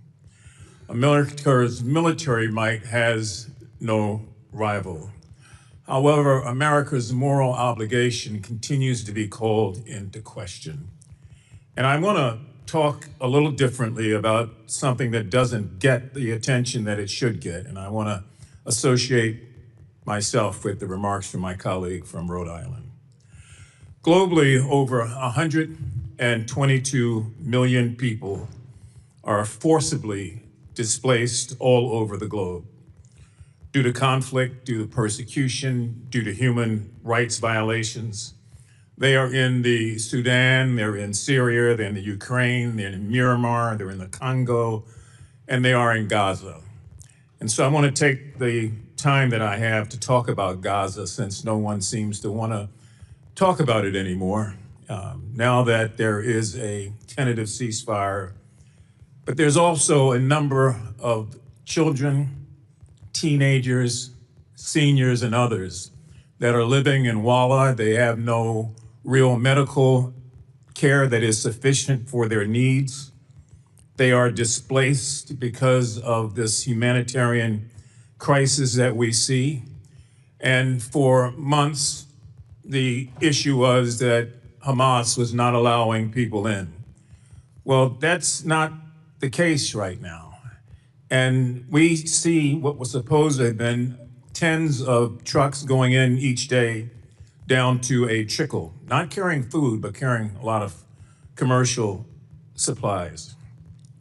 More than 6 months into the ceasefire, about 1.7 million Gazans, Palestinians, are still living in tent camps. They're facing a surge, as you probably know, in rodent-borne disease, with reports of more than 70,000 cases of parasite infections, related illnesses, since the beginning of this year alone. Many, if not most of them, are children, young children, who are trying to find a way to survive, who are also growing up with memories of what happened to their parents, with a great deal of hatred in their heart towards America, towards Israel, toward anybody that they thought may have been a part of that. I just want to point out two things. When the 20-point peace plan was enacted and talked about by President Trump, it included point number 7, which doesn't get a lot of attention, and that is that the mandate that a full amount of aid would be sent into Gaza and into the Gaza Strip at a quantity of 600 trucks a day.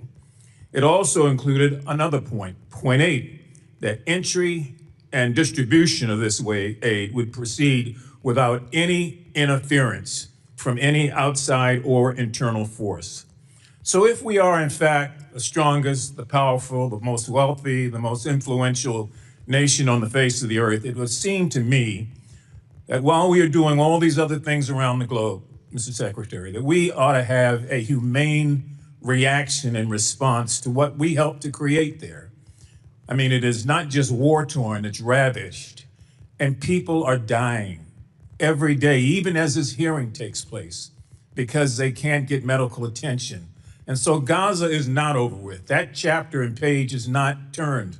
Those persons, the Palestinians that live there, really need help. And I would strongly urge the State Department, in addition to what you may be doing, to have someone and to have a process to come up with ways through UNRWA and other organizations to meet the need. Many of the international organizations are facing a monetary crisis, and so they don't have the ability to do what they are empowered to do. But this is still the United States of America, and we still have an obligation. And we cannot let children die en masse because we think that a ceasefire has created a new reality. The reality is still the same on the ground there. So I would urgently ask that when you come back before the committee, that you try to address that, or even before then, or if you want to share some information, please do, because time is of the essence. I yield back. Representative Lawler. Mr. Secretary, as chairman of this committee's Middle East and North Africa subcommittee, I've been monitoring closely the administration's operations in Iran and appreciate the many conversations that we have had. I commend both you and President Trump for your decisive actions against the regime and that of our military. Last summer, we significantly set back their nuclear objectives. And in the past few months, we have systemically decimated their military infrastructure, including their naval fleet and ballistic missiles program and drone capacity. And we eliminated the Ayatollah, the clerics, and much of the leadership of the IRGC. And now you are working to get the Strait of Hormuz reopened. And to my colleagues, I would say to you, imagine what this regime would do if it actually had a nuclear weapon and tried to extract and extort by shutting down the strait. They didn't just think of this as a result of this operation. This is something that they had been planning for years. We are working to diminish their nuclear capabilities for good and to expand the Abraham Accords across the Middle East and actually ensure peace, stability, and economic prosperity. It is bold, it is innovative, and for the first time in 47 years, somebody actually followed through on the bipartisan threat that Iran could not have a nuclear weapon. So I applaud you for the work that you have done during your tenure and wanted to ask you a few questions. Specifically, would the president sign a deal that doesn't deal with the nuclear threat and Iran's enrichment capabilities? Well, that would be what the deal is about. So it would be impossible to sign a deal that doesn't deal with enrichment and the highly enriched uranium. Right. And would you say that Iran, for the first time, is finally willing to at least discuss these issues? Well, I can tell you a few months ago, they refused to discuss the issues of both enrichment and the highly enriched uranium. I think now in some of the papers that have been exchanged back and forth, it's clearly addressed, but we still don't have final sign-off from their system as of this morning. And there have been reports that sanctions relief and release of frozen assets are on the table. As I understand it, you shut down those rumors yesterday in your testimony. Can you confirm that's the case? Well, first of all, there are sanctions that are specifically related to their nuclear program. Sanctions because they enrich, sanctions because they have highly enriched uranium. And so none of this would be done at the front end. There's no signing bonuses here. But ultimately, it would all be conditions-based. The sanctions that are directly related to the nuclear program would be discussed as if, in fact, they go through all the way on the things that we're asking them to do. But that would be part of the negotiation. It wouldn't be at the front end. Now, as you and I well know, during your time in the Senate, we worked together to pass the SHIP Act.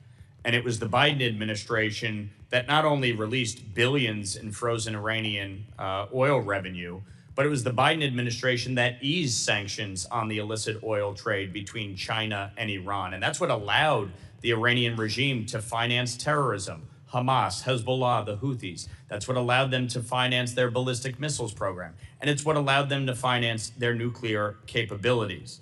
So as you look at all of this, the bottom line is, from our perspective, we want the nuclear materials out.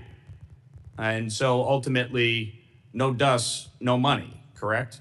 That's right. And to be clear about we're talking about 60% highly enriched uranium that has no peaceful purposes. The only reason to have 60% highly enriched uranium is to be one step away from turning it into 90% highly enriched uranium, which you would weaponize. So that has clearly been one of the things that has to be part of this agreement. Okay. The disposition of it. One thing I just want to say as part of any negotiation, please keep in mind the U.S. Victims of Terror Compensation Fund and make sure that our 9/11 families continue to be compensated on the sanctions for Iran's terrorist activities. A number of my Democratic colleagues have pushed war powers resolutions. From your experience and position, does this grandstanding benefit the United States or does it benefit the Iranian regime? The Iranians have misunderstood it in the past. They think, and I've seen others, not just the Iranians, but on different war powers resolutions, they think that if this thing passes, that means the president will not be able to come after us, so he no longer has any leverage. I think I've seen reflections of that from them in the past. Obviously, look, Congress has its prerogatives. You'll vote on what you're going to vote on. You're asking me whether it's had an impact. I think if you see how it's reported on Iranian state television and things of that nature, it makes them think that somehow our hands are going to be tied and we won't be able to do anything to them, so why make a deal? Appreciate it. Representative McBride. Thank you, Mr. Chairman. Thank you, Mr. Secretary, for joining us today. Like you, I attended the Security Conference earlier this year, and in a meeting that I had with several European prime ministers and several of your colleagues within the administration, your colleagues recognized that NATO is both bigger and better funded today than it was 10 years ago. And I am fully willing to admit that that is a byproduct of several factors, including Putin's aggression, previous administrations, and indeed a byproduct of actions by this administration and this president's first term as well. But I want to focus in today on statements and actions that I believe go beyond pressuring and leverage and actually fundamentally undermine the foundation of NATO. On January 21st of this year, in the president's speech in Davos, he said, we, quote, never got anything from NATO. 2 months later, the president said on Truth Social, speaking of NATO, they will do nothing for us. Mr. Secretary, do you share the president's assessment that we, quote, never got anything from NATO? Well, I think what the president was speaking to at that moment, and was what I'll speak to you about now, is One of the reasons why I've been such a strong supporter of NATO is because they allow us to use these bases, because it allows us in a time of contingency, like the one in Germany and others.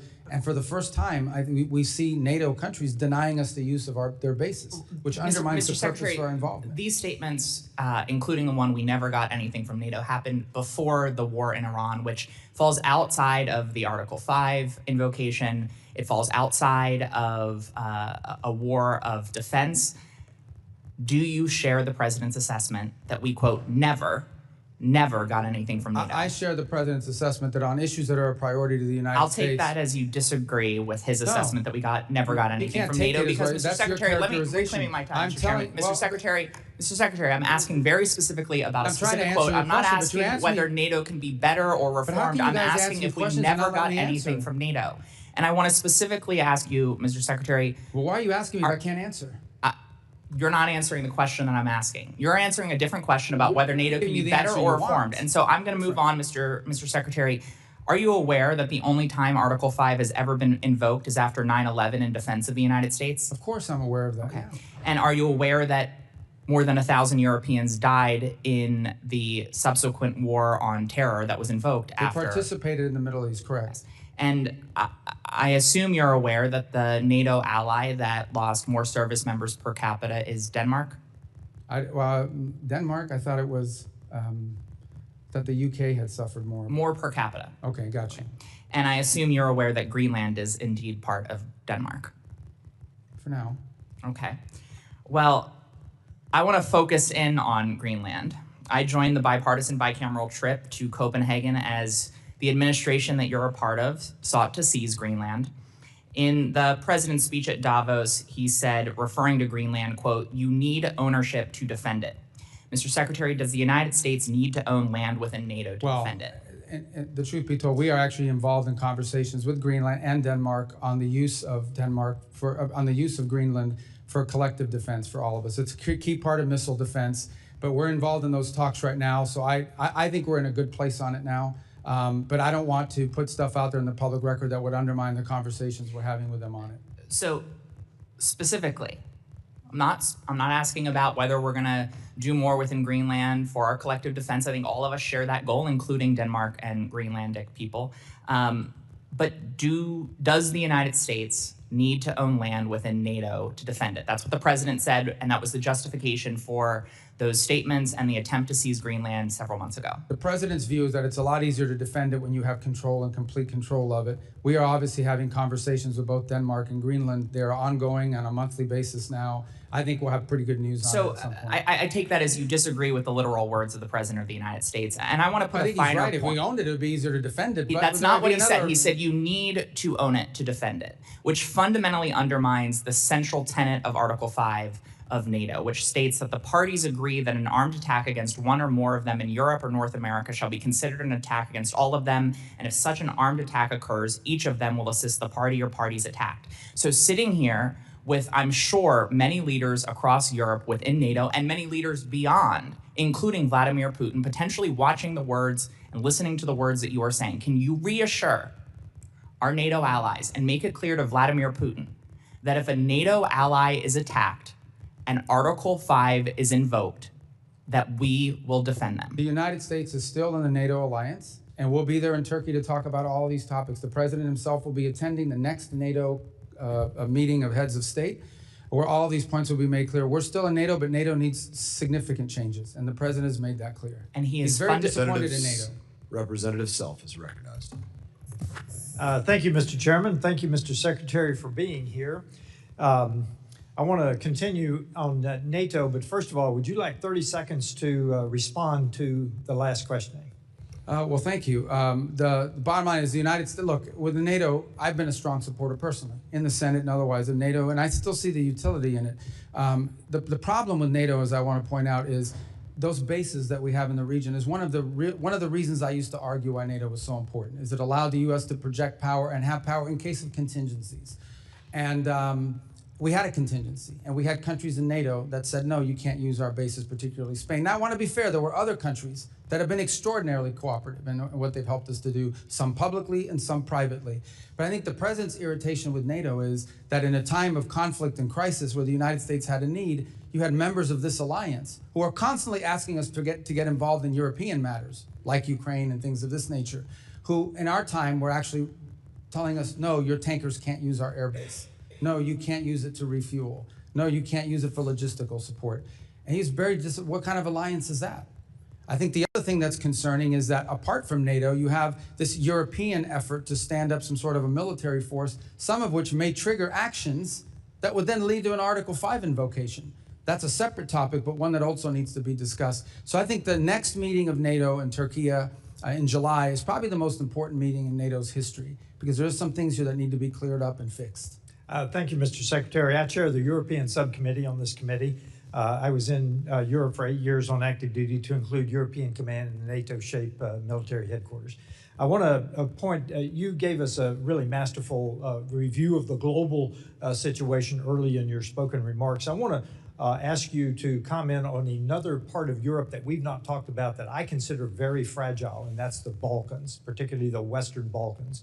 I just completed a trip through Bosnia, Herzegovina, Serbia, and Kosovo. I talked to government officials. I talked to opposition members, students, obviously the country teams, KFOR, NGOs, talked to everybody I could talk to. It's extremely fragile right now. Thank you for the ambassadors that were recently nominated for that region. I noticed that Kosovo did not have an ambassador nominated, and I would ask for your support there. We have 4 NATO allies that are also blocking Kosovo's entry into NATO. Obviously, we have the intractable issue between Serbia and Kosovo, that Serbia considers Kosovo a province. Most of the world recognizes Kosovo as a sovereign nation. We have the change in the high rep coming in Bosnia-Herzegovina. This is an extremely fragile area of Europe, and I would ask for you to support Kosovo's membership in NATO with those 4 countries at the meeting in Turkey that you just mentioned. I'm looking for stability and balance in the Western Balkans. Our troop presence is very, very important in that region of the world in terms of the KFOR particularly. And I know we're looking for a high rep, and I just ask for any comments you have on the Western Balkans. I consider them fragile. Well, as you know, the pre-existing high rep has resigned, and so there's a new candidate that we'll be supporting. He's an Italian gentleman that we think would do a good job of helping provide some stability to that position. Beyond that, we remain engaged on this topic, as you've pointed out, and have so done privately as well. The last thing we want to see is any sort of conflict in there, any sort of partition, division, things of this nature, and that would create further conflict. I can't speak to expansion of NATO. I'll be frank with you, based on my last meetings with the foreign ministers, and obviously perhaps Secretary Hegseth has additional comments on this point, but at least what I perceived is that, right now, generally speaking, NATO is so focused on some of these other issues that have been raised here today that expansion, particularly in the case of Kosovo, but other topics, isn't really on the forefront of some of the agenda of these countries. But that doesn't mean it will never happen. It just means it's not really, given these other sort of friction points, it has not featured prominently in recent conversations with our NATO allies. Yes, Mr. Secretary, you look at the Western Balkans, there's kind of a hole there in terms of EU membership and NATO membership. So there is a lack of stability. With that, I have 30 seconds left. I'd like to yield to my colleague. Thank you very much, Honorable Congressman Self. I just want to finish with what I was trying to ask you, Mr. Secretary. Let's go to Colombia. President Trump just endorsed Abelardo del Espriella. We have information, sir, that there are forces preparing a major election fraud coming up in 3 weeks. My question to you is very clear. We need to send a message to the Colombians that they need to have free and fair elections. So are we prepared to say that whomever participates in that type of fraud process during the presidential election, can we sanction them with OFAC sanctions, canceling United States visas for them or for their family members? Look, I can't make that. I would say to you that we are going to be very forceful in ensuring that there is a free and fair election in Colombia and do everything within our power to ensure that that happens. Specifically, time's expired. Representative Dean is recognized. OFAC. Thank you, Chairman and Ranking Member Meeks. Welcome, Secretary Rubio. I want to take a moment to echo the sentiment about this administration. Under your leadership, we are going backwards. We're losing our moral standing. We're alienating our allies. Our status as the indispensable nation is in question. I had hoped that President Trump would have used you more.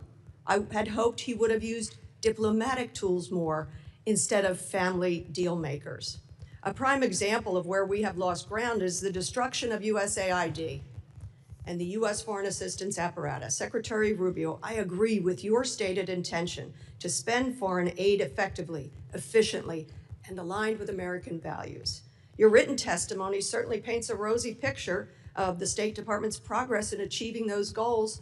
I quote you when you say, every dollar we spend today is 100 times more effective, efficient, and aligned with the American interest than it was when President Trump took office. We know such huckstering is not the reality. Last year, a new and untested organization called Gaza Humanitarian Foundation was set up by Israel and the United States within a few short months to take over distribution of emergency food assistance amid catastrophic food insecurity and famine in Gaza. GHF had no track record of providing humanitarian assistance, and it relied on private subcontractors to transport the food, to provide food distribution sites, and then you saw the reporting. Hundreds of Palestinians, including women and children, were killed just trying to get to those sites. Secretary Rubio, can you tell us, can you tell the world how many people were killed simply trying to access those sites? Well, since Hamas killed them, you should ask what Hamas's role was. IDF soldiers shot some of them. No. Yes. Let me tell you the reason why food wasn't going in there is because the convoys were being hijacked by Hamas. I reclaim my time because propaganda ain't going to work with me. Well, it isn't going to work with me either, and what you're saying is propaganda. Nearly 1,400 people were killed, and that was as of last March. Secretary Rubio, why did the State Department approve the $30 million to GHF at a time when other well-tested agencies were there and able to provide distribution? Well, because one of those were in cahoots with Hamas. And we saw an incredible amount of the aid flow into Hamas's hands. Reclaiming my time, the aid was held up at the border by Israel, and you know it. You gotta fix your rules here. You can't even answer a question. You're not following the rules. You're very familiar with how this works. No, I don't. I never served in the House. This is a weird rule where you ask a question and I can't answer. Would you please add time to the clock? Nope. He's a comedy show over there. I'd say on the This left. is serious stuff. I agree. That's why Mr. I shouldn't have to Rubio, answer questions Mr. about Rubio, shoes. according to public reporting, 9 counterterrorism and anti-fraud safeguards were waived to approve this. I wonder who specifically made the decision. I wonder, were you aware of this decision? I'm not asking you a question. And was there any written justification? I don't want an answer. You know why? Because now GHF is closed. It was abysmal. It was a legacy of disaster. Nothing about our investment, our taxpayers' investment seems to have been effective or efficient or in the interest of the American people. I would call that waste, fraud, and abuse. Moving on, I'm a member of the Appropriations Committee. I'm concerned that you're flouting Congress's constitutional power of the purse when it comes to foreign aid. For FY25, Congress appropriated and the President signed into law more than $690 million for international basic education. I don't need to tell you that investing in basic education is critical for empowering children, creating economic opportunity. It's also had a long time bipartisan support. You personally, as a senator, supported authorizing legislation, the READ Act. How much of this funding has been spent so far? I don't have that figure in front of me, but I can tell you we're not going to fund puppet shows. Can you get it for us? Yeah, I'll get it for you, but I'm going to tell you the number of puppet shows and all these other stupid things they were spending money on is going to be zero. Well, you supported the legislation. I didn't support the legislation to have puppet shows. Mr. Rubio, Mr. Secretary, the Trump administration will be remembered for rubble and rot. I had hoped you would have been able to distinguish yourself above that rot. I bet you hoped it too. Sadly, you have not. I yield back. Well, Representative Baird is recognized. Thank you, Mr. Chairman, and thank you, Mr. Secretary, for being here and giving us an update on the Department of State. We really appreciate that. You know, in your testimony, you stated that the foreign assistance is a key instrument in America's ability to build partnerships and trust with developing countries. And President Trump has put forth a clear plan about America first in all aspects of our policy and his policy. Our focal point that the State Department has spearheaded, which is I am very excited about, is the American First Global Health Strategy. The U.S. is a global leader in health innovation, particularly with pharmaceutical applications and biotechnology. African countries overwhelmingly have been the beneficiaries of American First bilateral global health agreements. 21 of the 32 signed agreements that you mentioned in your early presentation have been with nations in Africa, resulting in 40% of African nations being partners of the United States that have taken a responsibility to invest in their people instead of asking for a blank check from America's taxpayers. So I'm proud as a representative of Indiana to see that the drastic increase in domestic investments is innovative for global health problems and biotechnology. So can you walk me through the process for sending America's medical and health innovation abroad to assist with global health threats? And additionally, what plans does the State Department have to expand those global? Yeah, and let me just say, this goes right to the criticisms that I keep hearing from that side over there about us not spending the money because we got rid of a USAID program. USAID basically was a program, was a system that was completely devoid of our public policy. It operated almost as an independent State Department, and oftentimes USAID was operating in contravention and contradiction of what the embassy was trying to accomplish in the host country.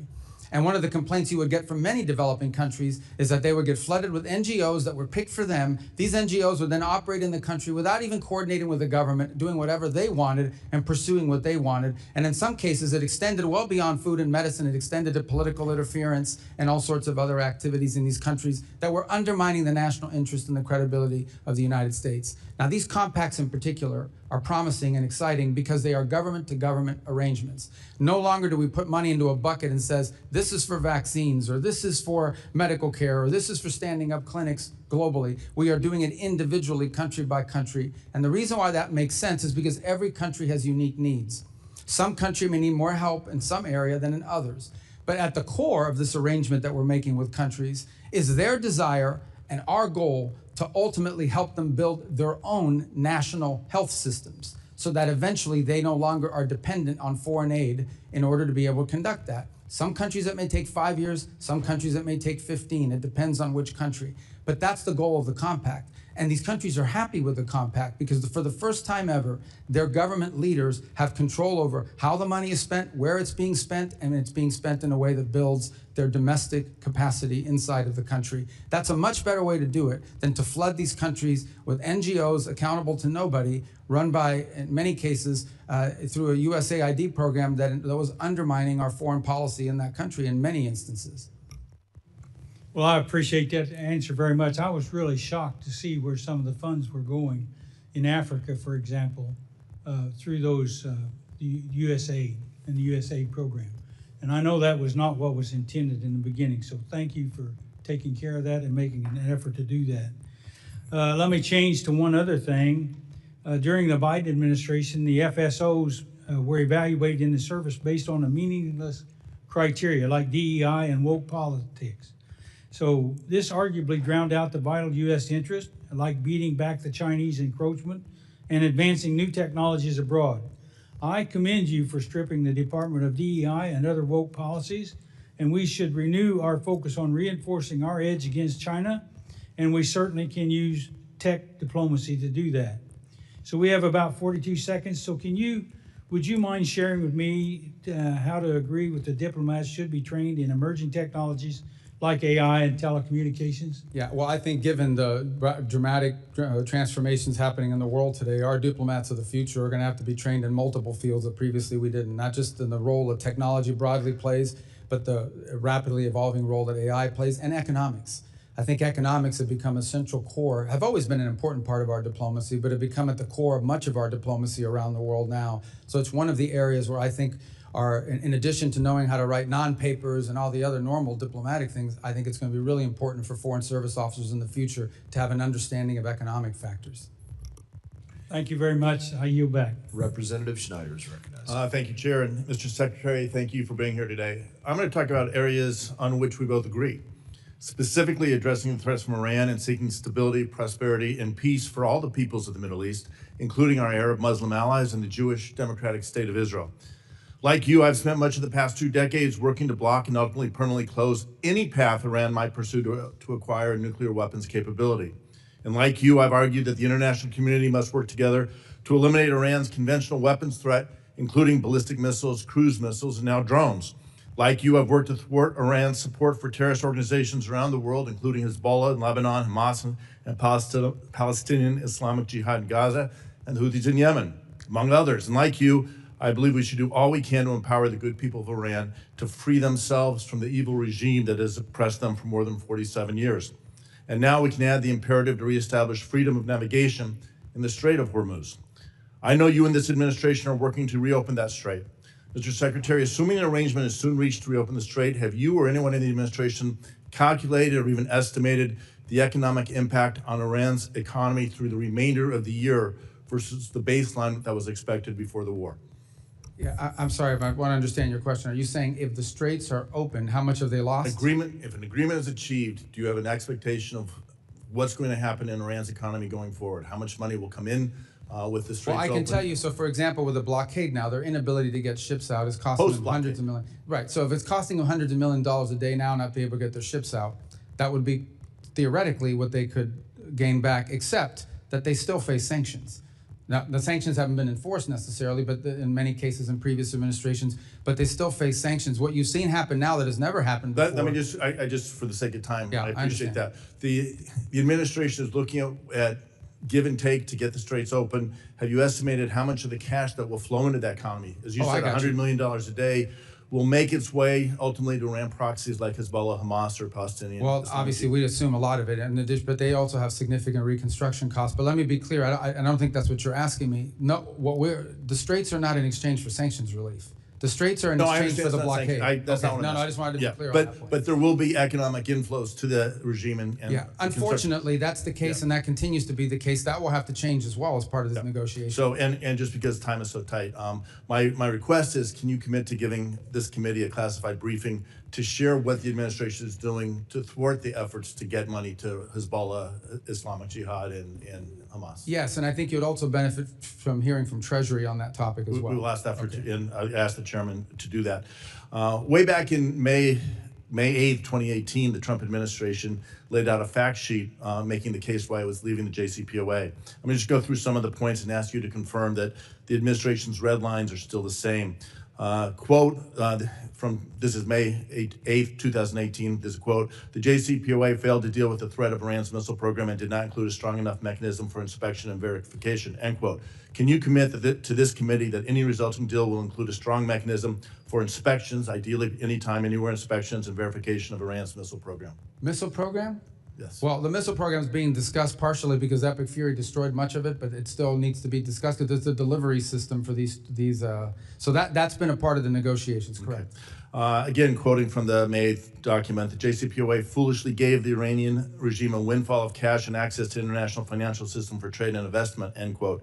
Can you commit to this committee that any resulting deal will not foolishly give the Iranian regime a windfall of cash and access to the international financial system for trade and investment? Yes, because they're not going to get any sanctions relief of any kind unless they get rid of enrichment and they get rid of the highly enriched uranium. Thank you. Third point, and I'm again quoting from the original document, the Iranian regime must never have an ICBM, cease developing any nuclear-capable missiles, and stop proliferating ballistic missiles to others, end quote. Can you commit to this committee that any resulting deal will cause Iran to cease developing its nuclear-capable missiles and stop proliferating ballistic missiles to others? We consider delivery systems to be a part of them having a nuclear weapon, which we said they'll never have. Right. And just because you have 40 seconds, again, quoting, quote, the Iranian regime must stop its threat to freedom of navigation, especially in the Persian Gulf and Red Sea. That was in 2018. Can you commit to the committee that any deal will cause Iran to stop its threats to freedom of navigation, especially in the Gulf? Not only can I commit to that, we won't even be able to enter negotiations until they do that. Okay. And finally, can you commit that any agreement this administration enters into will ensure Iran cannot develop a nuclear weapon? That's the whole goal here, absolutely. In that vein, and most importantly, can you commit to this committee that any documented agreement related to Iran's nuclear program will be brought before Congress as required by ANARA, which I believe you voted for? We will comply with ANARA. Thank you. I yield back. And thank you, Mr. Schneider, for letting me answer your questions. Representative Barr. I was efficient. This guy's. Mr. Secretary, thanks for the great job you're doing. some Democrats are making the laughable claim that Iran is stronger today than they were before Epic Fury started because of the disruption in the Strait of Hormuz. You've seen the Trump derangement syndrome in the hearing today.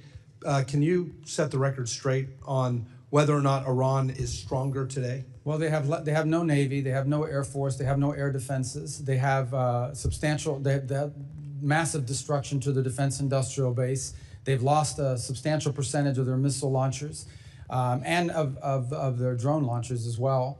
They're not benefiting from the straits being closed because the blockade is keeping them from hundreds of millions of dollars a day in revenue. They've had their ships seized in the Indo-Pacific. Their leadership is fractured. They have hyperinflation. Their currency is worthless, and they're having trouble making payroll. I guess other than that, they're doing well. Thank you. Do you believe that keeping the credible threat of kinetic military force on the table and the president's willingness to use such force is important to your diplomatic leverage? Yes, because unfortunately we are dealing with a group of people that don't understand anything but that. And so the resolution that's on the floor in the U.S. House this week would do what to the U.S. leverage? I don't think technically it does anything. I think perceptionally it allows the Iranians to believe that somehow they don't have to make a deal because there's no threat of something bad happening to them if they don't. And just as a follow-up to my friend Congressman Schneider's line of questioning, can you describe the key differences between the terms of the deal that you all are negotiating with Iran today versus the terms of the JCPOA? What we're discussing now is what the negotiations will be about. And it will be about no enrichment, what they're going to do with their enrichment, and what they're going to do with the highly enriched uranium being removed and being disposed of. That wasn't a part of JCPOA. The other thing is the JCPOA was time limited. In fact, the prohibition on certain enrichment would have been expiring this very year. This very year would have been expiring. So JCPOA right now would be expiring, and they would be able to be in a position to then ramp up and do whatever they wanted in compliance with the JCPOA. So there are major differences even in the text of what we're discussing the negotiations are going to be about. But ultimately, any deal we do will be a good deal or it won't be a deal. And it'll be better than JCPOA. Absolutely, and I think that's a key point is that this idea that you could draw any analogy between what's happening now, where the administration has totally obliterated the nuclear capabilities of Iran, plus their conventional capabilities. You're negotiating from a position of strength that the Obama and Biden administration was not negotiating from a position of strength at all, and provided upfront sanctions. We know what the result was. I want to shift to the Indo-Pacific real quick. As you know, the Taiwan Relations Act states that it is the policy of the United States to provide Taiwan with arms of a defensive character. Consistent with that policy, the Trump administration announced in December of 25 an $11 billion arms package for Taiwan, the largest ever, including HIMARS, howitzers, drones, Javelin anti-tank missiles. As a result, the Taiwan legislature passed a $25 billion special defense budget that included funding for an even bigger arms deal for air and missile defense totaling $14 billion, a deal that is not final, and a deal that is under review. As you know, one of the 6 assurances states that the U.S. will not consult with the PRC on arms sales to Taiwan. Now, you've heard this. Critics of the administration have alleged, the media has alleged, as a result of the Beijing summit, that President Trump's recent meetings with Chinese leader Xi in Beijing not only paused Taiwan arms sales, that's their term, paused arms sales, but also violated the assurance that the U.S. will not consult with the PRC directly. Can you clear the air on this? First of all, the $11 million in December was the single largest arms sales ever to Taiwan. It was more than happened cumulatively under 4 years of President Biden. And in fact, I recall that for 6 years, President Obama offered $0 to Taiwan during his presidency. So it was such a big deal, by the way, that the Chinese reacted to it with really hyper activity in terms of military exercises around Taiwan. We don't consult with the Chinese on these arms sales. We're aware of their position. They talk about it all the time, and I don't need to tell you, it wouldn't be breaking news that they're not in favor of these arms sales. They raise it, but they are not negotiated, and they're not consulted. That second deal, the $14 million one that's currently under review, and that would not be unusual for something. So that's not a pause. That's not a pause. That's under review, and we've already done an $11 billion deal. Just did one in December. Right. So I think the mischaracterization of this as a pause doesn't reflect the administration's commitment that they've already made on the $11 billion deal. I yield back. Yeah, correct. Representative Barr is recognized. Thank you, Mr. Chairman. Thank you, Secretary, for being here. I'll admit that I was hesitant and skeptical and did not support the actions that took place in Venezuela. I also will admit that thus far it's working out better than I would have expected. And long-term stability, if we can create a better life for the Venezuelan people, is a good thing. If we can reduce a threat in our hemisphere, that's a good thing as well. To the line of questioning that Ms. Kamlagerdev asked, I think it would go a long way. You mentioned that there's a KPMG audit of the Venezuelan funds, how the revenue is being used, how it's being reinvested in Venezuela. Would you publicly commit to providing that audit to this committee? And again, I think it would go a long way to... It's an ongoing audit, so it's not a once-a-year audit. It's on every expenditure. Every single disbursement is audited by KPMG. I would also add one more point. There's a second layer of control here, and that is Citibank itself, because they hold the account. They also do the Know Your Customer regulations on it, which, by the way, has slowed down the disbursement in ways that have been problematic. Would you but commit to nonetheless providing all that information? Yeah, to the no, committee so we can absolutely. take a And look that's at why it? we're doing the audit. We want people to see that it's not being stolen or pilfered. We think that's part of this recovery is so critical. Again, I think that would go a long way to assuaging some of the concerns. I'm going to follow. Mr. Barr is a co-chair with me on the Taiwan caucus, and some of his line of questioning. I was going to ask you yes and no questions, but I'll ask a series of questions I think that go along with his line of questioning. Some of the comments that the president's made recently have created a little bit of ambiguity. But again, what you just suggested, nothing's changed in our relationship. In the Taiwan Relations Act, it states that the United States will make available to Taiwan such defense articles and defense services as may be necessary. The six assurances states that the United States does not agree to consult with the People's Republic of China regarding arms sales to Taiwan. The Taiwan's Relations Act, the three joint communiques, the six assurances have guided our one China policy for decades. And again, I think in your previous statements, nothing has changed with our commitment to upholding the U.S. one China policy. Is that correct? Our policy on Taiwan has not changed. Oh, great, thank you. Switching over to something that the administration's put a lot of focus on is our critical minerals, rare earths, developing our own capacity. I was supportive of the Mineral Security Partnership, now the Forge Act, working with our allies, super important. Work with Congresswoman Kim on the Dominance Act, which passed out of this committee, which I believe will be coming to the floor on suspension, hopefully on Monday. I think this is a strong bipartisan piece of legislation that supports a lot of the goals of the administration. It does, create redundancy and, not a reliance on China. It does help build refining capacity. It helps reinvigorate a workforce. There's a bipartisan companion bill in the Senate. I do think this would go a long way to achieving national security goals for the United States and is a good piece of legislation, and certainly would want you to take a look at that. I will, and to be more consistent on this topic, on the critical minerals, literally every engagement we have, every country in the world is now discovering they have critical minerals and rare earths, even though they're not that rare. That's the mining part of it. The second part of it is, is the processing and refining. We need to have that capability built too. And we're trying to create these global alliances to do that so that we're not overly dependent on these one source, particularly China. Right. And third piece of questioning, I recently was in Korea meeting with the new Korean president. Lots of conversations taking place with the Koreans. One area we did talk about was, our commitment to being the nuclear deterrent for the peninsula and so forth. Has anything changed there? No, our posture there remains the same. And in fact, we have new partnerships that we're trying to, now we're not trying to trigger a crisis there. We're not trying to trigger a war or anything problematic, but at the mill-to-mill level, we have very strong relations with Korea. Great. Also, have been talking to Australians, paying close attention to AUKUS. Again, our commitments to AUKUS, to that partnership, which is critical to our geopolitical security in the region, that commitment stays firm. Correct. And not only that, with Australia is also part of the Quad that we have with Japan and India. They were at our meeting last week.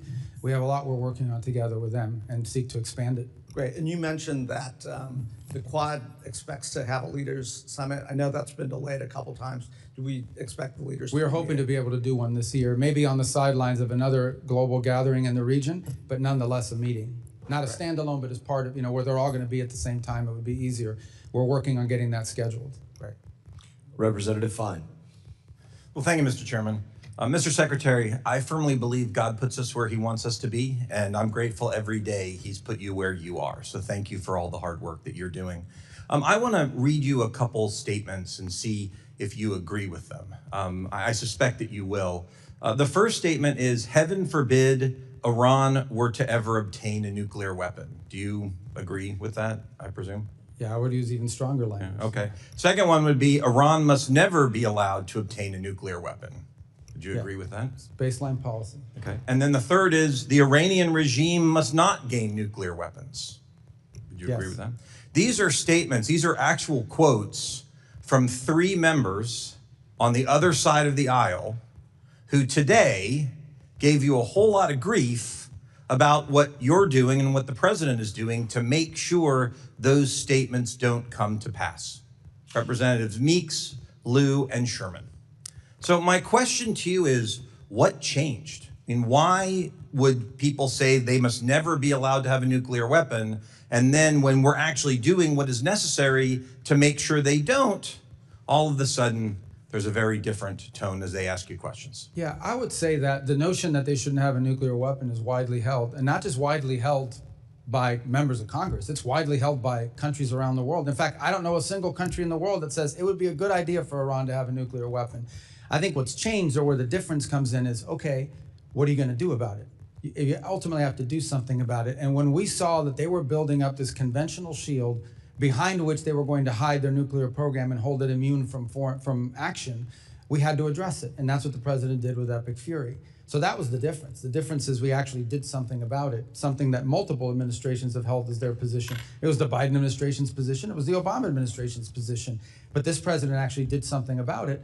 And many countries around the world aren't willing to do anything about it except complain or sign on to some letter somewhere. But we actually did something about it, because if we had not done so, in about a year, Iran would have had a conventional shield, and they could have been able to threaten not just the region, but parts of Europe. And they would have said, if you come after us in our nuclear program, we will impose costs on you cannot bear. So now you have to let us have a nuclear weapon. We were never going to let them have that conventional shield. So what happens, in your opinion, if we did what they're asking? We stand down, we stop, we go back to the strongly worded letters and lots of talking, but we don't take the action. We just go, well, we don't want them to have a nuclear weapon, but they're going to do what they're going to do. What do you think? What would your prediction be? What happens? I think the long-term trajectory of Iran remains the same in that regard, as their ambition is to ultimately have a nuclear weapon.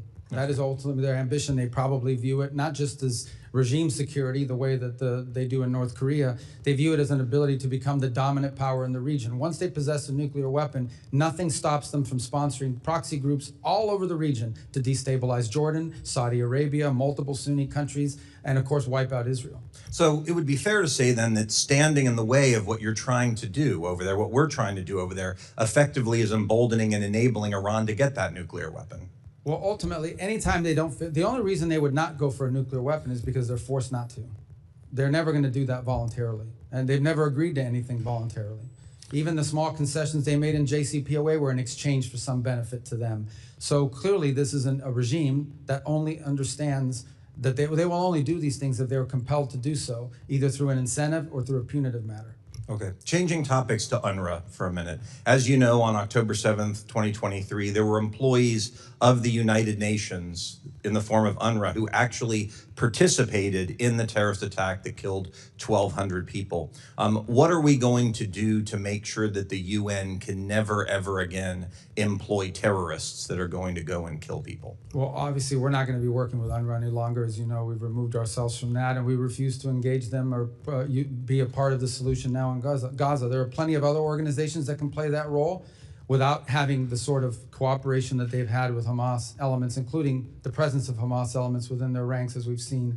And it's part of the thing that was being talked about earlier in Gaza. What they don't tell you is a significant percentage of the aid, even the non-UNRWA aid that was entering, was winding up in the hands of Hamas, and they were reselling it in the black market and, of course, keeping it for themselves. That was not the purpose of the aid. What they're also not telling you is that one of the reasons why the World Food Program would not go in or could not go in is because their trucks were being hijacked, and their truckers would not go because they were putting their lives in danger. And this was all being systemized, weaponized, and manipulated by Hamas to their benefit.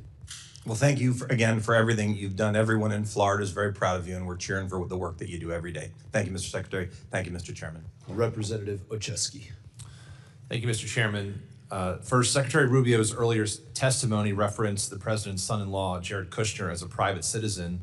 But in President Trump's own words, Kushner is an envoy of peace alongside Steve Witkoff. So I ask unanimous consent to submit for the record a political article from February 19th detailing the president's announcement, which makes clear Kushner is more than a private citizen. It's ordered. Thank you. Secretary Rubio, as a senator back in 2023, referencing Hunter Biden, you said, quote, if his last name wasn't Biden, there's no way in the world that he would have made the millions of dollars he made.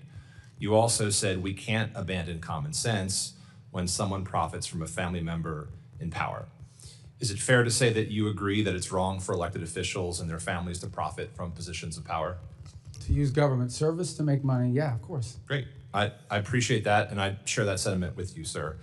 I want to revisit some of the details that were brought up earlier and put into the record about the president's own stock transactions, a form which he filed that shows he completed more than 3,700 stock transactions in just the first 3 months of this year alone. The president bought hundreds of thousands of dollars in Palantir stock shortly before he publicly praised the company on his social media site. As if the name drop itself wasn't enough, he included the company's ticker symbol for good measure, hardly subtle to me. On March 23rd, after nearly a month of war with Iran, the president said talks were, quote, very good and productive, and extended his deadline for a deal by 5 days. Oil prices dropped and energy stocks fell, while Trump bought shares in companies like ExxonMobil, Chevron, and other firms positioned to benefit if the war continued, which it did at the president's direction. He bought a dip that he created. Then there's NVIDIA. The president bought as much as $1 million in stock just 1 week before the Commerce Department formally approved the sale of NVIDIA chips to China. 1 week. He bought up to $5 million more in NVIDIA stock in February, right before the company announced a major chip deal with Meta. It's pretty good luck if you ask me. If that's not bad enough, the president's son struck a multi-billion-dollar crypto deal with a UAE state-backed firm.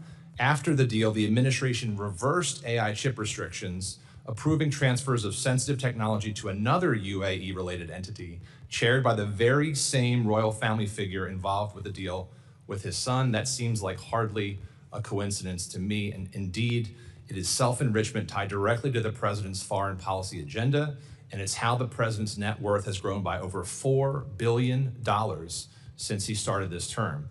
As the president gets rich, his wars and tariffs are crushing hardworking American families. And I think the American people see through the BS. This is the most corrupt administration in American history. So, Secretary Rubio, earlier today you said you didn't know the facts about the president's financial dealings. I'm happy to share them if you want to see it specifically, but having run through that, now that you do know, would you agree? And do you have concerns about the fact this administration is in fact profiting from their position of power? Well, first of all, what I said is the information you guys were putting up, including on this board, first, that's not in my purview as in the Department of State, and these are things you're producing. I don't know if they're accurate or not, but let me just say this. I've been in every foreign policy and national security meeting for the most part this administration has had. Not once, not a single time have I ever seen even the hint or the indication that any of the decisions being made are for the financial gain of anyone in the administration. Those are my observations. That's what I can speak to. I have not once seen a directive on our foreign policy or our national security policy that in any way indicates that it's being done to the benefit of anyone personally. That's what I've seen as a firsthand witness, and that's what I can testify to today. With all due respect, Mr. Secretary, I may have to get you a new pair of glasses because the facts are right in front of you, and it seems like malpractice for the Secretary of State to not be able to see this president and his family enriching themselves by billions of dollars. So the only thing I can, from my perspective... No one has ever said in a meeting, let's go do this because it's going to help me make money. Of course he's not going to say that. But not even hint at it. Not even hint at it. Not even, on the contrary. Don't have to hint at it. The facts speak for themselves, sir. They're in the record. They're in the forms the president put forward himself. It's in the billions of dollars he has put in his pocket. It is the timing of the deals and the announcements. And the only thing I can see is, my question to you as I conclude my time, Mr. Secretary, is what's changed in your perspective? Is it the party affiliation of the president, or is it your own political ambitions? I already told you at the outset, people don't make, and I've seen the president say this, people should not be making money off of their government service. He said that repeatedly. I've heard him say that, but not once. I want to reiterate this. There has not been a single decision that's been made that I have witnessed or been a part of that in any way indicate to me or to any reasonable mind that this was linked to some financial agreement or arrangement. I think the facts clearly are differently, and I hope you take a look at them. And with that, I yield back, Mr. Chairman. Representative Kim. Thank you, Chairman Mast. Thank you, Secretary Rubio, for joining us right here at the corner. Thank you for being with us today. Secretary Rubio, diversifying critical mineral supply chains away from China is a priority of both of us. I want to thank you and the department for your collaboration with my subcommittee on related legislation, which was already mentioned, Dominance Act, that we recently passed unanimously through this committee. The FY27 budget requests $5 billion for New America First Opportunity Fund, including $250 million for critical minerals. So can you expand on that request and clarify whether these funds are intended to support Forge, Pac Silica, the economic security zone in the Philippines that was announced on April 16, or other priorities?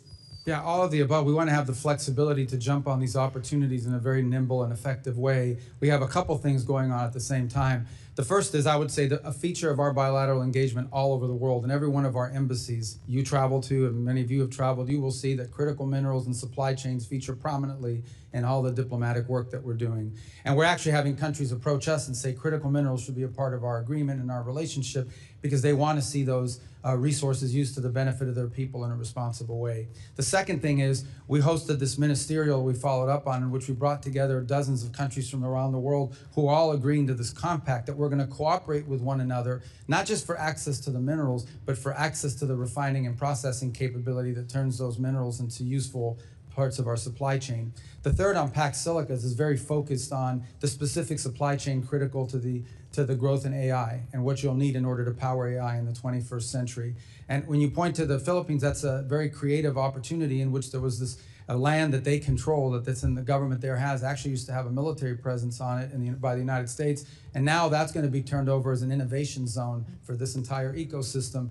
And we want to be nimble enough to be able to jump on these opportunities. Sometimes present themselves outside the regular, earmark process or the regular financing process, appropriations process of Congress. We don't want good opportunities to pass us by because our competitors around the world are much more nimble and able to move much quicker, and we've lost opportunities in the past because of that. Thank you very much. This is exactly why we appreciate working with the administration and the priorities in this breaking that critical mineral supply chain from China. So thank you. In February, the administration released its long-anticipated Maritime Action Plan that rightly focuses on reindustrializing American shipbuilding and reducing reliance on Chinese-built ships. The plan notes but does not focus on the need to work with our international partners to address the short-term gaps in our shipping industry.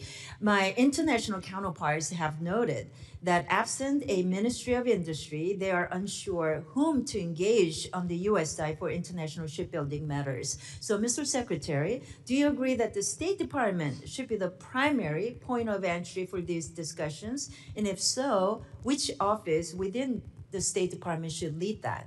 Well, I'm not prepared to claim that as belonging to us, but I certainly know that our Economic Bureau will play a key role in it. And maybe it's better positioned in commerce. Potentially, the Department of War will have a role to play in this as well, because some of this involves shipbuilding for our Navy.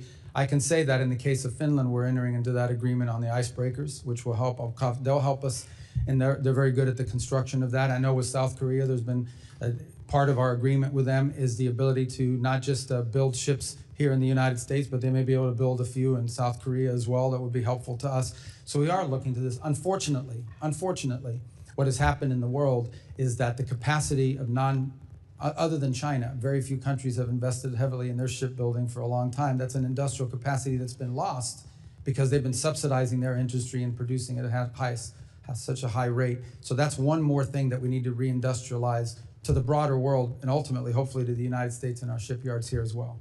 Thank you. Very quickly, on the Taiwan arms sales, it's already been addressed many times, but given the growing PRC threats against Taiwan, there is a strong bipartisan consensus here in Congress that Taiwan must receive the defensive system it has already purchased and paid for without undue delay. So can you provide an update on the current status of these deliveries and the administration's plan to expedite them? Well, the first tranche, which was the single largest sale to Taiwan ever, was the $11 billion in December. That was approved and is moving.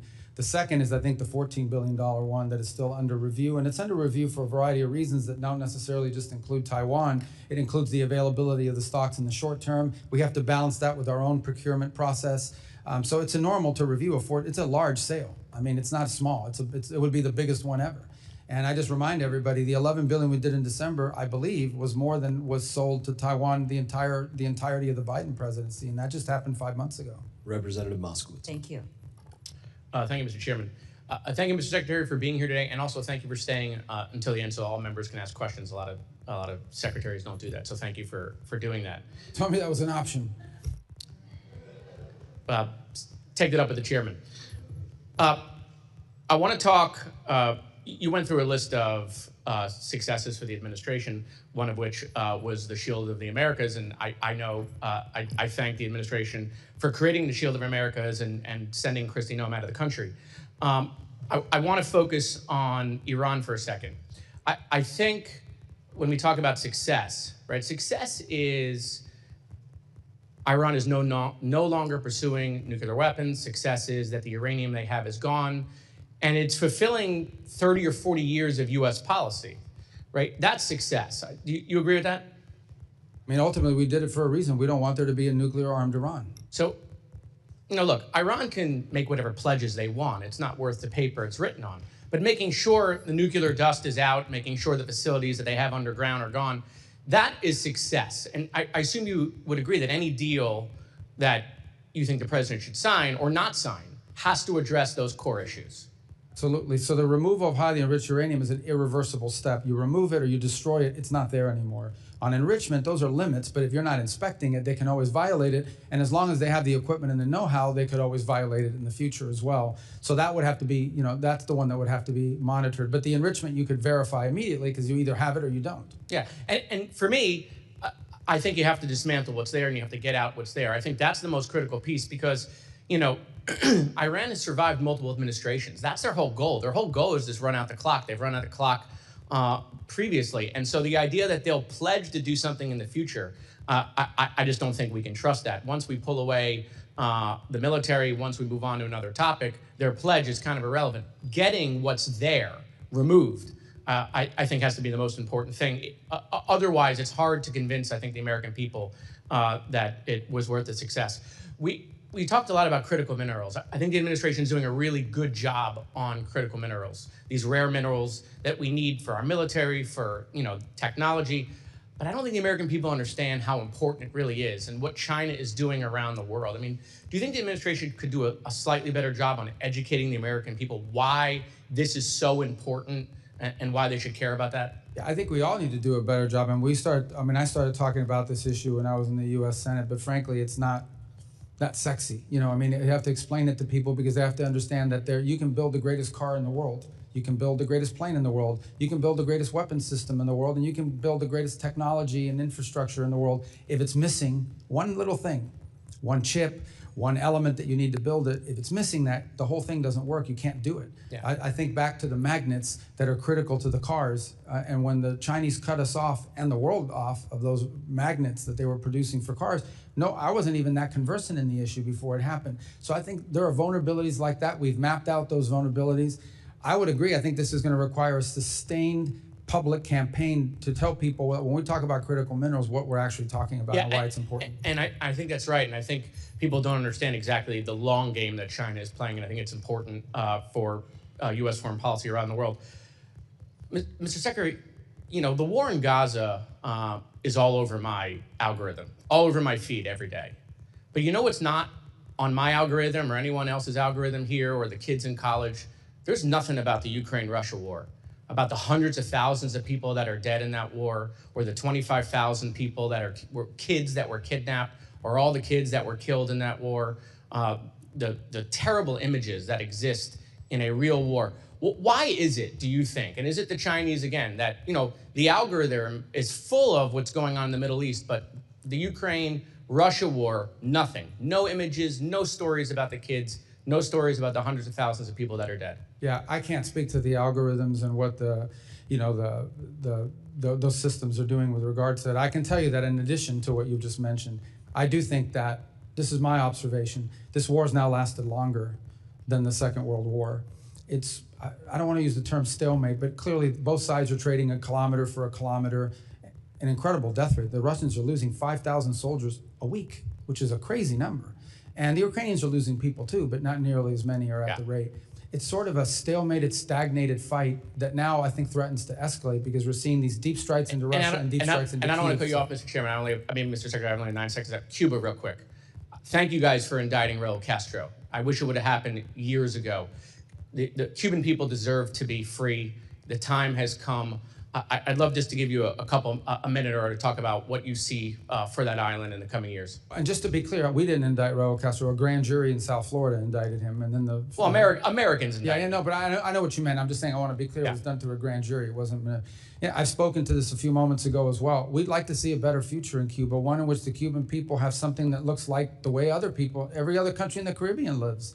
The impediment there, unfortunately, is this military conglomerate that controls 70% of their GDP, and none of its revenue translates to the Treasury and therefore doesn't translate to the benefit of the Cuban people. So we're open to an arrangement that allows that process to begin. They're the ones that have been recalcitrant. In the meantime, we're prepared to provide humanitarian assistance to the people of Cuba, so long as it's distributed by non-governmental organizations that are trusted, like Samaritan's Purse, Caritas through the Catholic Church, the UN, others. But it can't be stolen and wind up in the Gaesa dollar stores. That can't happen.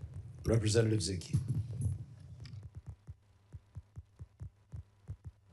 Thank you, Mr. Chairman, and Mr. Secretary, always great to see you. And just to change little topics where it isn't Ukraine or Venezuela or Cuba or Taiwan or one of the big ones, Congress passed a U.S. Foundation for International Conservation in the 2025 NDAA. It passed with wide bipartisan effort. I think you probably voted for it. But as you recall, what it was really an effort to have a public-private partnership to remove anti-poaching and cut off the funds for terrorist organizations in Africa, primarily, and you know the list. But I'm concerned, obviously, on it because per the law, it said that State Department was going to establish the board in consultation with Congress. Before, and the money's already been allotted, there's a lot of money in there, and I just recently came back from Africa, and it's happening every day that the poaching activities are again funding the terrorist organizations who are going out. And what I'd like is a commitment from the State Department to move forward on appointing the board, because at the end of the day, nothing can happen until the board meets to unleash the leveraged private dollars, which are, I think, 2-to-1 ratio. That can't happen. The program is at all standstill until the State Department appoints the board in consultation with Congress, but the first step is with you. Could I have your commitment that you're going to prioritize this? And I told others we're going to follow up on that, but I believe there's a presidential appointment role in that board, if I'm not mistaken about the, so we'll have to check with White House and personnel as well, but I'll get you an answer. The board has been the impediment, you're right. Yeah, and my understanding is reading the law, it's the State Department appoints. Yeah, no doubt in coordination with the White House, but if you would prioritize it, because I think this program is an incredibly important and effective program because it leverages private dollars like we haven't seen in Africa, and it is a problem. And with that, Mr. Secretary, let me yield to my colleague from Florida, Ms. Salazar, who would like to ask you some questions and follow up. Thank you very much. Thank you again for your service. Yes. Mr. Secretary, I just want to continue with Cuba to see if we can finish your thoughts on it. As you were saying, Gaesa controls 70% of everything, the resources in Cuba. We know that the Castro family is the one in charge of that military mafia. Is there any way that we could find another DLC #2, following the same example that we have in Venezuela, where we removed Maduro because the grand jury indicted him and he was in the transnational criminal organization lists? If that were to happen, could we find a DLC number 2? Well, first of all, I think that some of the models you want to look at is the way the Czech Republic or Poland transitioned out of the. And one of the things they did is they did preserve certain institutions in their society in order to provide stability and longevity to the project they were in. But we understand that there are no institutions in Cuba. Well, I think you're asking me to identify, is there specific individuals in the Cuban government? I think there are specific, maybe technocrats that you could work with. And would you I think be it's a little harder when you get higher up because of the ideological bent that some of them have. And I agree with what you're saying. People that are not, their hands are not full of blood. Could we consider the possibility in order to avoid civil wars and instability and chaos? I think the United States is open to a negotiated situation that puts Cuba on a path towards democracy, prosperity, freedom, normalcy. We would be open to that, and we would work with whoever is open to doing it. Obviously, it'll be challenging, and that system is all I've said. I mean, some of these people have committed 67 years to this viewpoint. It isn't hard, it's not going to be easy for them to pivot away from it. We know that very well in our community, but have we been able to identify someone that could fill that role? Well, I wouldn't say that we've identified a specific individual that could play that role. I think there are clearly people within the technocratic realm of the government that could play some role in all of this. But ultimately, if you're asking me, is there a singular individual right now that we would trust and rely on to lead this transition from start to finish? I can't give you that name right now. I understand. Now, we know that today Raul turns 95 years old. At 95, you're pretty old, and making decisions is very hard. We know that El Cangrejo is his grandson, he's younger, 41 years old.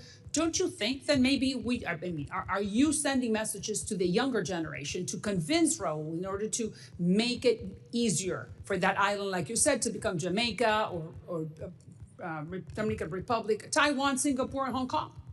Yeah, I think that there are clearly individuals within the apparatus of power in that country that understand that what they have now is not sustainable and needs to be fixed. But they don't have power, do they? They cannot make decisions. Even if they have power, they don't know how to do it, or they don't have enough power because so much of it has to be consensus built internally.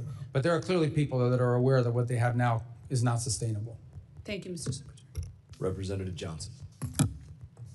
Thank you so much, Mr. Chairman. Mr. Secretary, thank you for being here. I know that my colleagues have addressed the Iran and affordability of energy prices with you during this hearing already. Being from Texas, obviously energy is a big issue in our state, and I've heard repeatedly on the, I just want you to know, I've heard repeatedly on the campaign trail and then from just my constituents in general, just how much the rise of gas prices is really hurting our economy. And I just want to express my concern that the administration did not properly analyze the effect of this war on gas prices, the effect of this war on the economy, the effect of this war on affordability. And I hope that you will take that into consideration as you make your further decisions because it's very concerning. It's really hurting a lot of people at home. I'd like to focus my time with you on Afghan allies. I don't think that topic's been really brought up much today. The Trump administration continues to treat our Afghan allies with dishonor, in my opinion. In my district, Mohammed Nazir Paktawali who fought alongside U.S. Special Forces in Afghanistan, died in ICE custody after participating in the Afghan evac program. The United States brought him and his family here to this country. He was wrongfully detained and was, as a 41-year-old man, was dead 24 hours later. I'm very concerned what's happening with our Afghan allies and what we're doing in this country. Under your leadership, U.S. State Department dismantled the Office of Coordinator for Afghan Relocation Efforts and halted the visa processing for Afghan allies, abandoning thousands of our allies that are here. In my opinion, it's dishonorable and it's damaging. America will face fights tomorrow, and thanks to the Trump administration's treachery to this community, we may face them alone. I don't know how this administration can expect citizens from other countries to rise up and stand with us at great personal peril to themselves based on a promise that we'll take care of them when they see how we have failed our promises to those from Afghanistan. Since you've been forgotten what this country stands for, I'd like to remind you of your own words from your own 2016 presidential campaign. Wherever freedom and human rights spread, partners of our nation are born. But whenever foreign policy comes unhinged from its moral purpose, it weakens global stability and forms cracks in our national resolve. I believe that this is what's happening with Afghanistan, sir. What is your plan to deal with our Afghan allies, with the brave men and women that stood alongside our military, that are here in this country? Is your plan to return them to the Taliban? No, but that's not anyone's plan. I think the plan is to find a third safe country where they can go to that they're comfortable and choosing voluntarily to go there. And we're looking for more and more countries to step forward and assume it.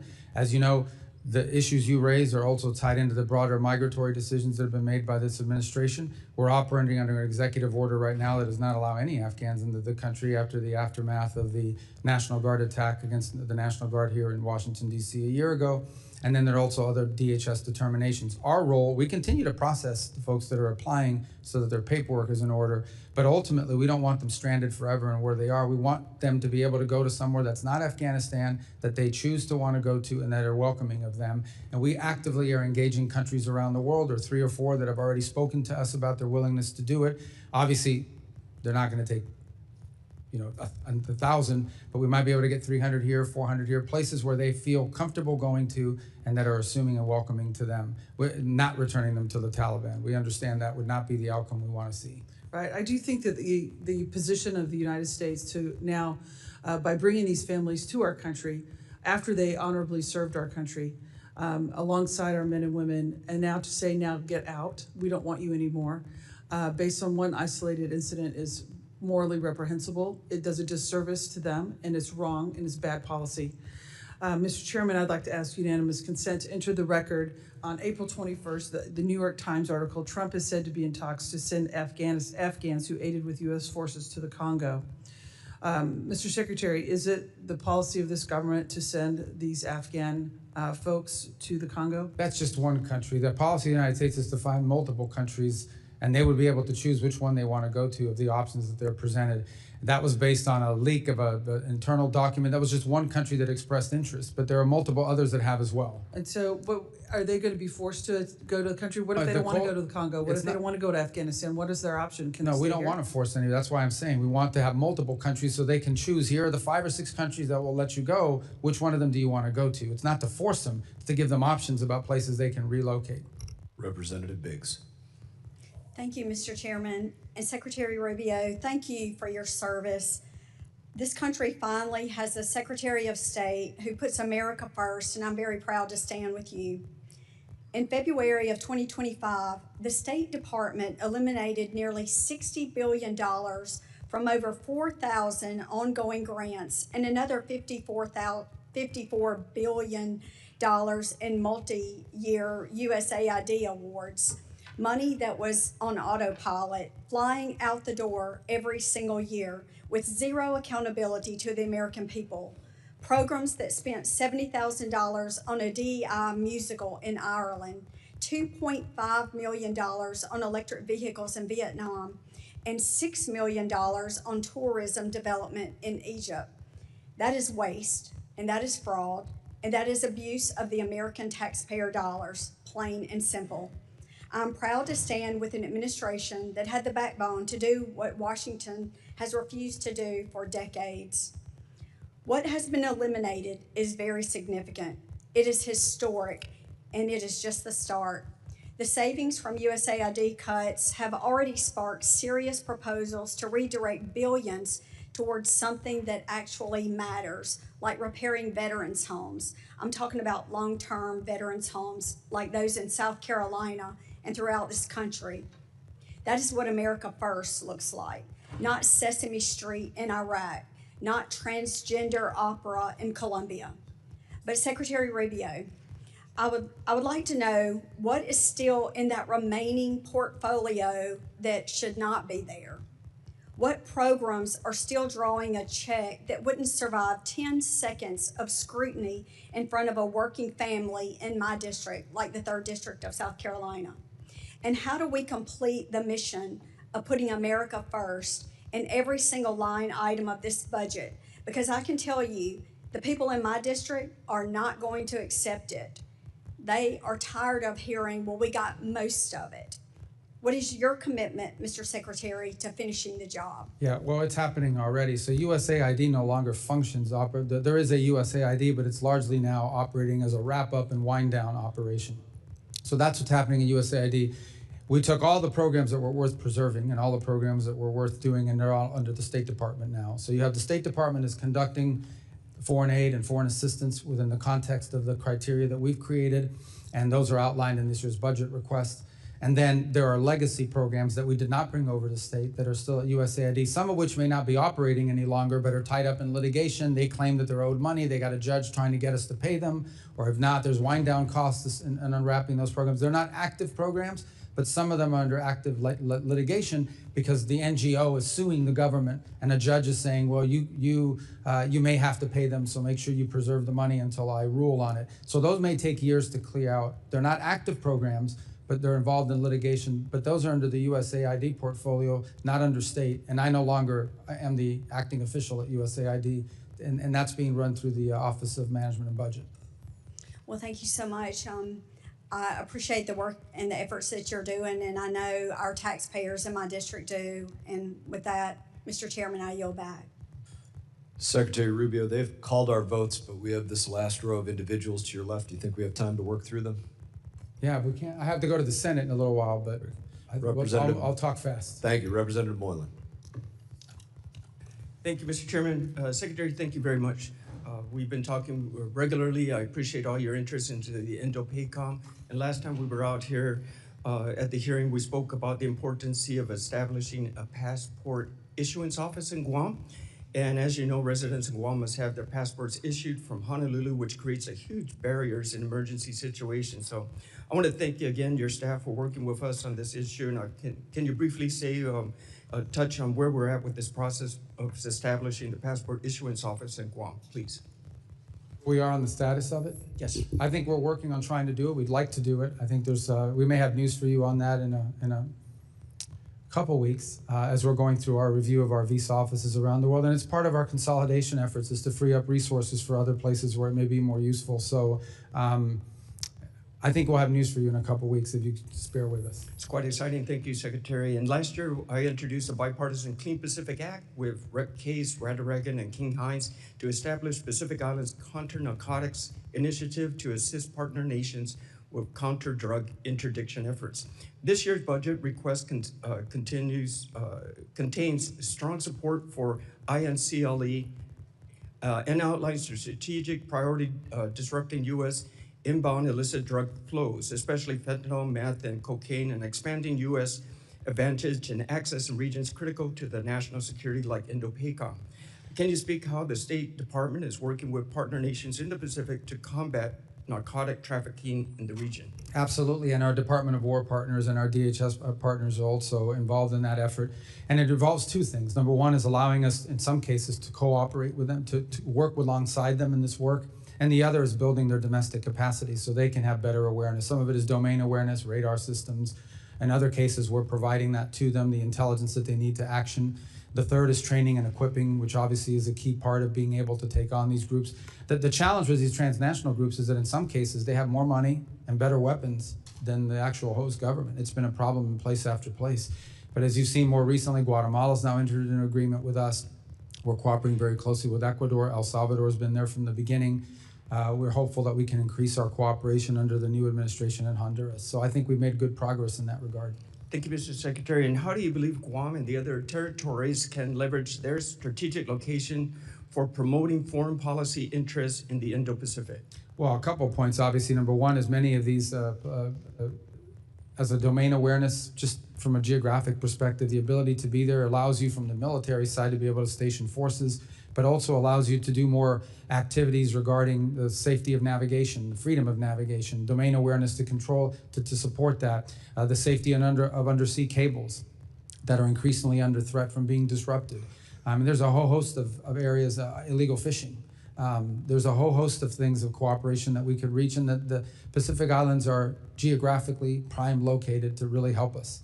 And we've given them more attention. We've been more engaged at a bilateral level than we've ever been with Pacific Islands. Thank you, Mr. Secretary. And final question. In the recent years, we've seen malign influence grow in the Indo-Pacific and threatening the stability of the region. How is the State Department responding to the increased CCP-related funding and police training across the Pacific? Again, it's a topic that we're raising with our partners, but first on awareness. It's not just in the Pacific. We've seen extrajudicial, extraterritorial efforts on the part of the CCP in multiple places around the world. And so in all of our diplomatic engagements, we raise these issues with these countries. The opening of police stations, the sending of individuals to harass Chinese nationals that are abroad, who they view as a threat or what have you. It's become a feature of much of our engagement in many countries around the world. Mr. Secretary, and Mr. Chairman, I'd like to yield my last minutes to Rep. Salazar, please. She's got this thing rigged. Her time, that's great. It's 5 minutes. And, I know, I understand. So, okay, so let's continue then with the Cuba issue and with the Venezuela. I was asking you earlier today that Venezuelans have a desire to have free and fair elections. So we know that we are in the country, that we've liberated them, but the big question is and you answered me partially. I just wanted to give you the opportunity to finish. Why can't we just establish and send the signal to the Delcy group and to all the Maduro people that were cooperating with the Maduro regime that are still in power because of Delcy? Why can't we just send a clear message that elections will be coming, let's say, December of 27, beginning of 28? In that way, I think the rule of law will start. They will have the impression that the rule of law will be established. Yeah, I think that impression's been clear. I mean, the Venezuela that everyone wants for the future is not possible without free and fair elections. They have to understand that it's been a feature of all of our engagements with them, and it continues to be. I'm not sure it would serve that purpose to announce a date certain, in a public forum, because the conditions have to be in place. It's not just about saying I'm going to call elections in December or January. It's about, is there a free press? Are political parties able to organize and operate? That has to happen too. And we agree, Mr. Secretary. Your time's expired. All right, your time's expired. Mr. Chair, we do want to get through multiple members and get to Mr. Miller, so if you could go as quickly as you can before votes. Thank you. You spoke about the 60% enriched uranium. Iran also has significant amounts of 20% enriched uranium.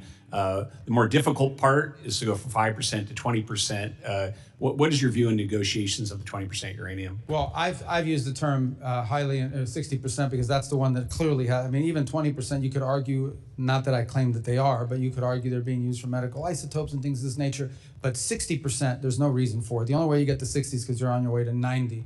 But the term we actually use in the talks and in everything we're on is highly enriched uranium. So it would be correct. That would cover the 20, correct. Okay, very good. Thank you. Well, listen, I want to congratulate you for the impressive job you're doing for the American people. My only critique would be that we need to hear more from Marco Rubio.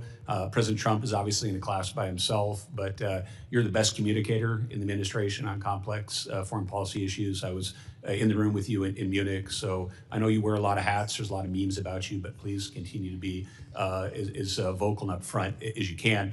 A question I have about is expeditionary diplomacy. I had the privilege of serving as a State Department officer in Iraq during the Iraq surge. I had twice passed A100 classes and had offers to be FSO, but I actually came in as a 3161 hire at the time because the State Department did not have a capability for expeditionary counterinsurgency. This is something I've been working on with former Ambassador Ryan Crocker to both develop this capability, look at something like a State Department Reserve Corps, and also as a legacy of Benghazi, there has been, because of the politics around it, there has been sort of this mindset set in that we can't take any casualties amongst State Department officers. We need to have people in the State Department that can push out and conserve. And I wish if you could speak to the American people and to State Department officers about what your view is about a more expeditionary function. It's a concept we're very interested in, and I know you're interested in it as well. And just I can put it in simple terms, it's basically the ability to deploy diplomats in a place where we may not have an embassy and we may not have all the trappings. Obviously, diplomatic security and others get concerned because in their mindset, the risk factor should be zero. They don't want anyone being harmed. But I think the point you're raising is there are some instances in which you will take some risks. People know they're signing up for a risky proposition, but it's a high reward for the country if in fact they're successful. So we're interested in the concept. We obviously have to work through our system to make sure we can align it and create something that's functional. And I'd love to work with you on it because I see the promise in the concept for sure. And it's a concept that's existed in the past. And thank you, just finally, and being mindful of our time considerations. I think you guys have done an amazing job of needed reforms and bringing USAID under the province of State Department and certainly de-wokifying some of the nonsense that was going on. We still do have a lot of great State Department officers out there that are very proud to serve our country and under your leadership. I do talk to some of them from time to time, and they do have some worry and some questions about the overall direction of the institution. So I'd just like to give the ability in the context of this budget request you're making to Congress to sort of sum up your thoughts, the vision of our current State Department officers for the future. Yeah, I think for the future is we're trying to empower our we're trying to empower our embassies through our regional bureaus around the world. We want them to be the center focus of how we conduct foreign policy because they're on the ground. Too often in the past, foreign policy was mixed between, or diplomacy was mixed between the regional bureaus, and then you had these functional bureaus that had a worldwide mandate on a topic, and they ended up crashing into each other. Now what we want is to truly empower our ambassadors and the people in the field in these embassies that are on the ground every single day. We want decisions to be driven from the bottom up, not from the top down. Some of our best ideas come from the cables that are coming out of the field and back to us. And we want regional bureaus that are empowered as well. To be able to coordinate all this when the lines cross between different countries in the same region. We're also encouraging greater regional integration. So for example, our Western Hemisphere ambassadors are now all are about to start a monthly conference call so that they're all coordinating with each other on regional affairs. These are the kinds of things that we're trying to encourage, but ultimately what we want is a State Department whose foreign policy is driven by the national interest and understands that first and foremost, you have to define what's in the national interest and you have to pursue it in a pragmatic and effective way. That's what we want our diplomacy to be about. And I think some of that mission had been lost. And that's why multiple secretaries of states before me had tried or wanted to reorganize the State Department and were unable to do it. I'm glad we did, and I think it's going to get stronger every year under this new organizational scheme. Thank you very much, Mr. Chair. Yield back. Representative Luna. Secretary Rubio, thank you for being here today. I was wondering if you could let me know if you are familiar with the name of Neville Rosingham. Yeah, he's I think an American millionaire living in China who's funding all of these left-wing radical loons. Correct. When you were on Senate Intelligence, you had actually sent a letter encouraging the Department of Justice to look into him for a FARA violation. For those people who will see this clip later on the internet, can you just briefly explain what FARA is? It's the Foreign Agent Registration Act, and it means if you're operating on behalf of a foreign country, you have to register and declare yourself as such. To provide some context for those looking at this, Mr. Singham's in total given $1.3 million to an organization called Code Pink, as well as over $278 million to various nonprofits since 2017. Secretary Rubio, it's in my opinion, observing what's been happening on both sides, really contributing to the political divide in this country, that many countries are engaging in influencer operations to include psychological operations on the American people with the intent to undermine not just our foreign policy from the administration's perspective, but also to pit us against one another. Would you concur with that statement? There's no doubt, absolutely. Are you aware of any countries in particular that are currently engaging in this? Well, I don't think there's any doubt that we see evidence of it from the CCP. We've historically seen some of it as well from Russia historically in the past in a different way. I think you're starting to see some of it from Cuba, and I think some of these are linked with one another. In fact, that group that you just mentioned actually traveled to Cuba, stayed at a very fancy and expensive hotel that is sanctioned, and I think are now being looked at by the appropriate officials to see if they violated U.S. law in the trips that they're taking. But there's no doubt that when you have people showing up with pre-printed signs 24 hours after Nicolas Maduro was arrested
I think there's two things to discuss. One is the war in Ukraine, negotiated settlement. And from that is a bilateral relationship with a country that possesses, if not the largest, the second largest nuclear arsenal in the world. At a minimum, we have to have relations and conversations with Russians. We just do, whether we like what they're doing or not, because given those factors that I just pointed to.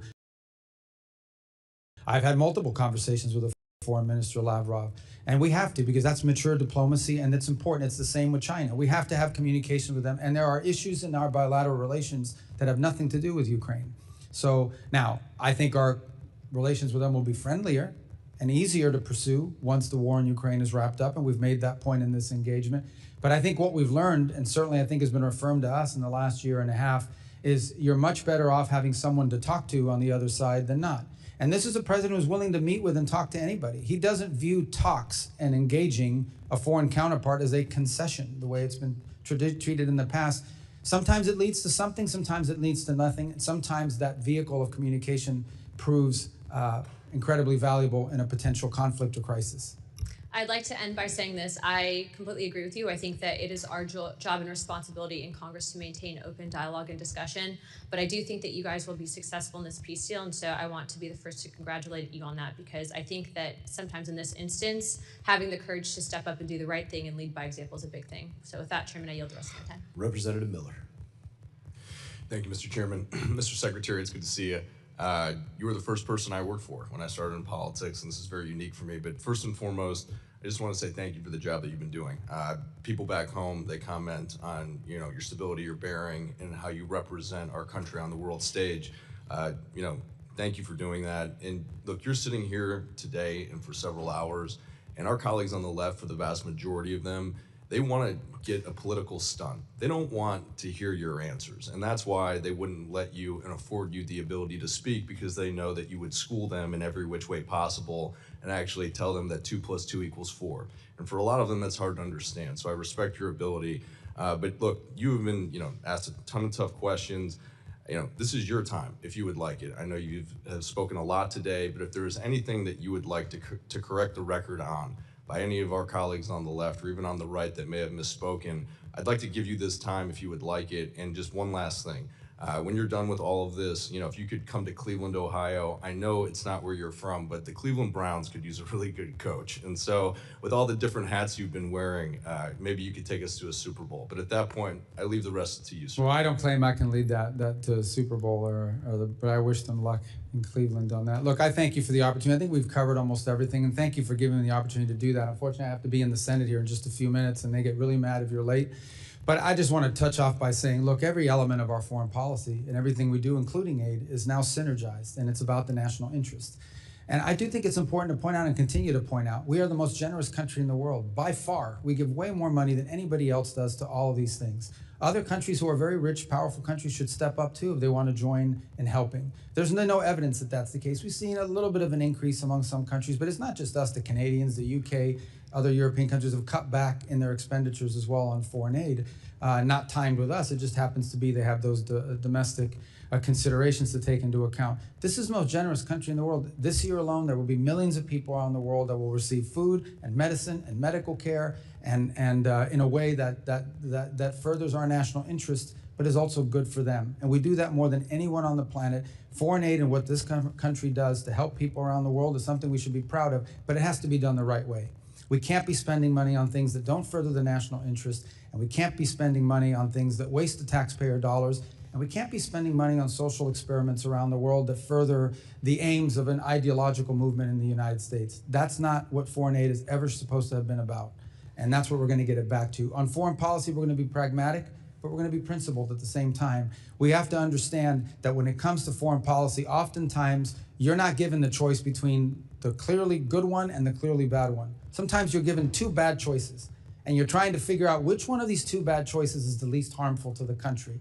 In the end, at the end of the day, foreign relations between countries is about one thing, the national interest. I expect that every time I meet with a foreign minister of another country, that foreign minister is going to push for what is in the interest of their country. I need to push for what's in the interest of ours.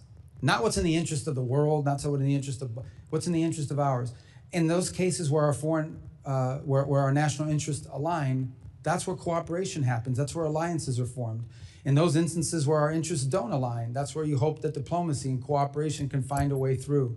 But in the end, our foreign policy must always be about what is best for America before anything else. This is not a novel concept. It is a classic concept and one that was lost for a long time in American foreign policy, and I'm happy and honored to be a part of trying to restore it. Thank you, Mr. Secretary. Mr. Chairman, you're back. Final member, Representative McKenzie. Thank you. Thank you, Mr. Chairman. Thank you, Secretary Rubio, for joining us today. I have the pleasure of representing Allentown, Pennsylvania. It's home to one of the largest Syrian American populations in the country. And obviously, there have been a number of atrocities in that country during the ongoing conflict there, some of them targeting the Christian population. On June 22nd of last year, the Mar Elias bombing happened at a church, and we are coming up on that one-year anniversary. I'd like to just ask you very briefly if you can give us an update on what's going on in Syria, what we're doing to achieve stability in that country with the leadership that is now in place, and also any updates on religious minority protections. Well, we talked a lot today about Venezuela and other places. Syria is far more complicated. First of all, Assad deliberately divided groups in that country against each other. And some of those frictions and some of those resentments exist. That wasn't always the case in Syria. It's one of the few places in the Middle East where you actually had Sunni, Shia, Christian, Druze, and other communities living, and Kurds living alongside one another. But Assad, and especially during the civil war period, pitted these groups against each other. So in many cases, when you're seeing these atrocities, what you're seeing is some unit of some fighting group from one side going after and seeking retribution against a group and another. And it's a real challenge. I think you've seen a diminution in this, but nonetheless it exists, and it's already happened too much.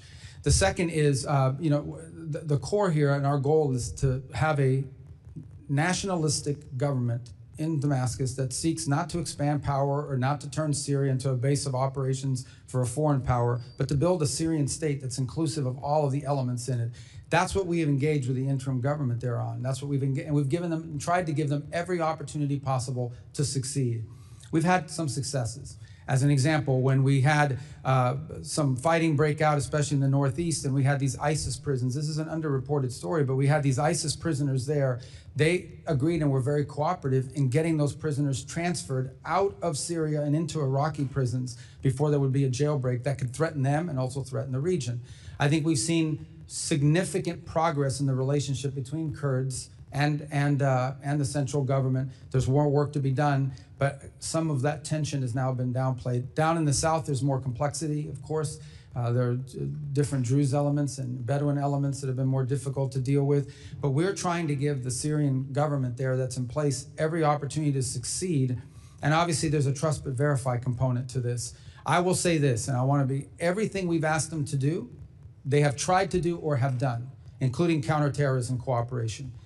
But they have some capability gaps. They still have individuals within their armed forces, quote unquote, that are members of radical groups and have certain ideologies and aren't necessarily neatly disciplined. I think they're working through that, but there's a challenge again because of capacity. So this is a long-term project, one that I think is going to exist long after this administration. I hope the next administration will pick up the baton. But I remind everybody that just 2 years ago, Syria was an operating base for the Iranian regime and all of its proxies. And had Syria stood on the table for them, it's interestingly enough, in the midst of epic fear and everything that's happening in the region, the one country that didn't see any of this. You saw it in Lebanon, you saw it in Iraq, you didn't see it in Syria. And I think that alone is a sign of why what's happening there has been good, but not good enough. We have a long ways to go. Well, thank you. Appreciate that detailed answer and your continued focus on Syria and improving stability in the country.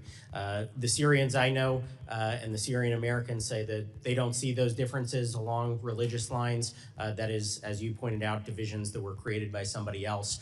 So what we can do to heal those divisions, protect religious minorities in the country, and ultimately get back to a stable and safe Syria for all those individuals is a We agree great goal. 100%. The future that the government in place now claims to want is impossible unless every element of Syrian society is incorporated in power sharing and has a voice and influence over its own future, and of course isn't being killed. Thank you again, and look forward to working with you as we move forward. I yield back. Mr. Secretary, I thank you for your valuable testimony today. Members may have some more questions for you. They will have 5 days to submit statements, questions, and extraneous materials for the record, subject to length limitations.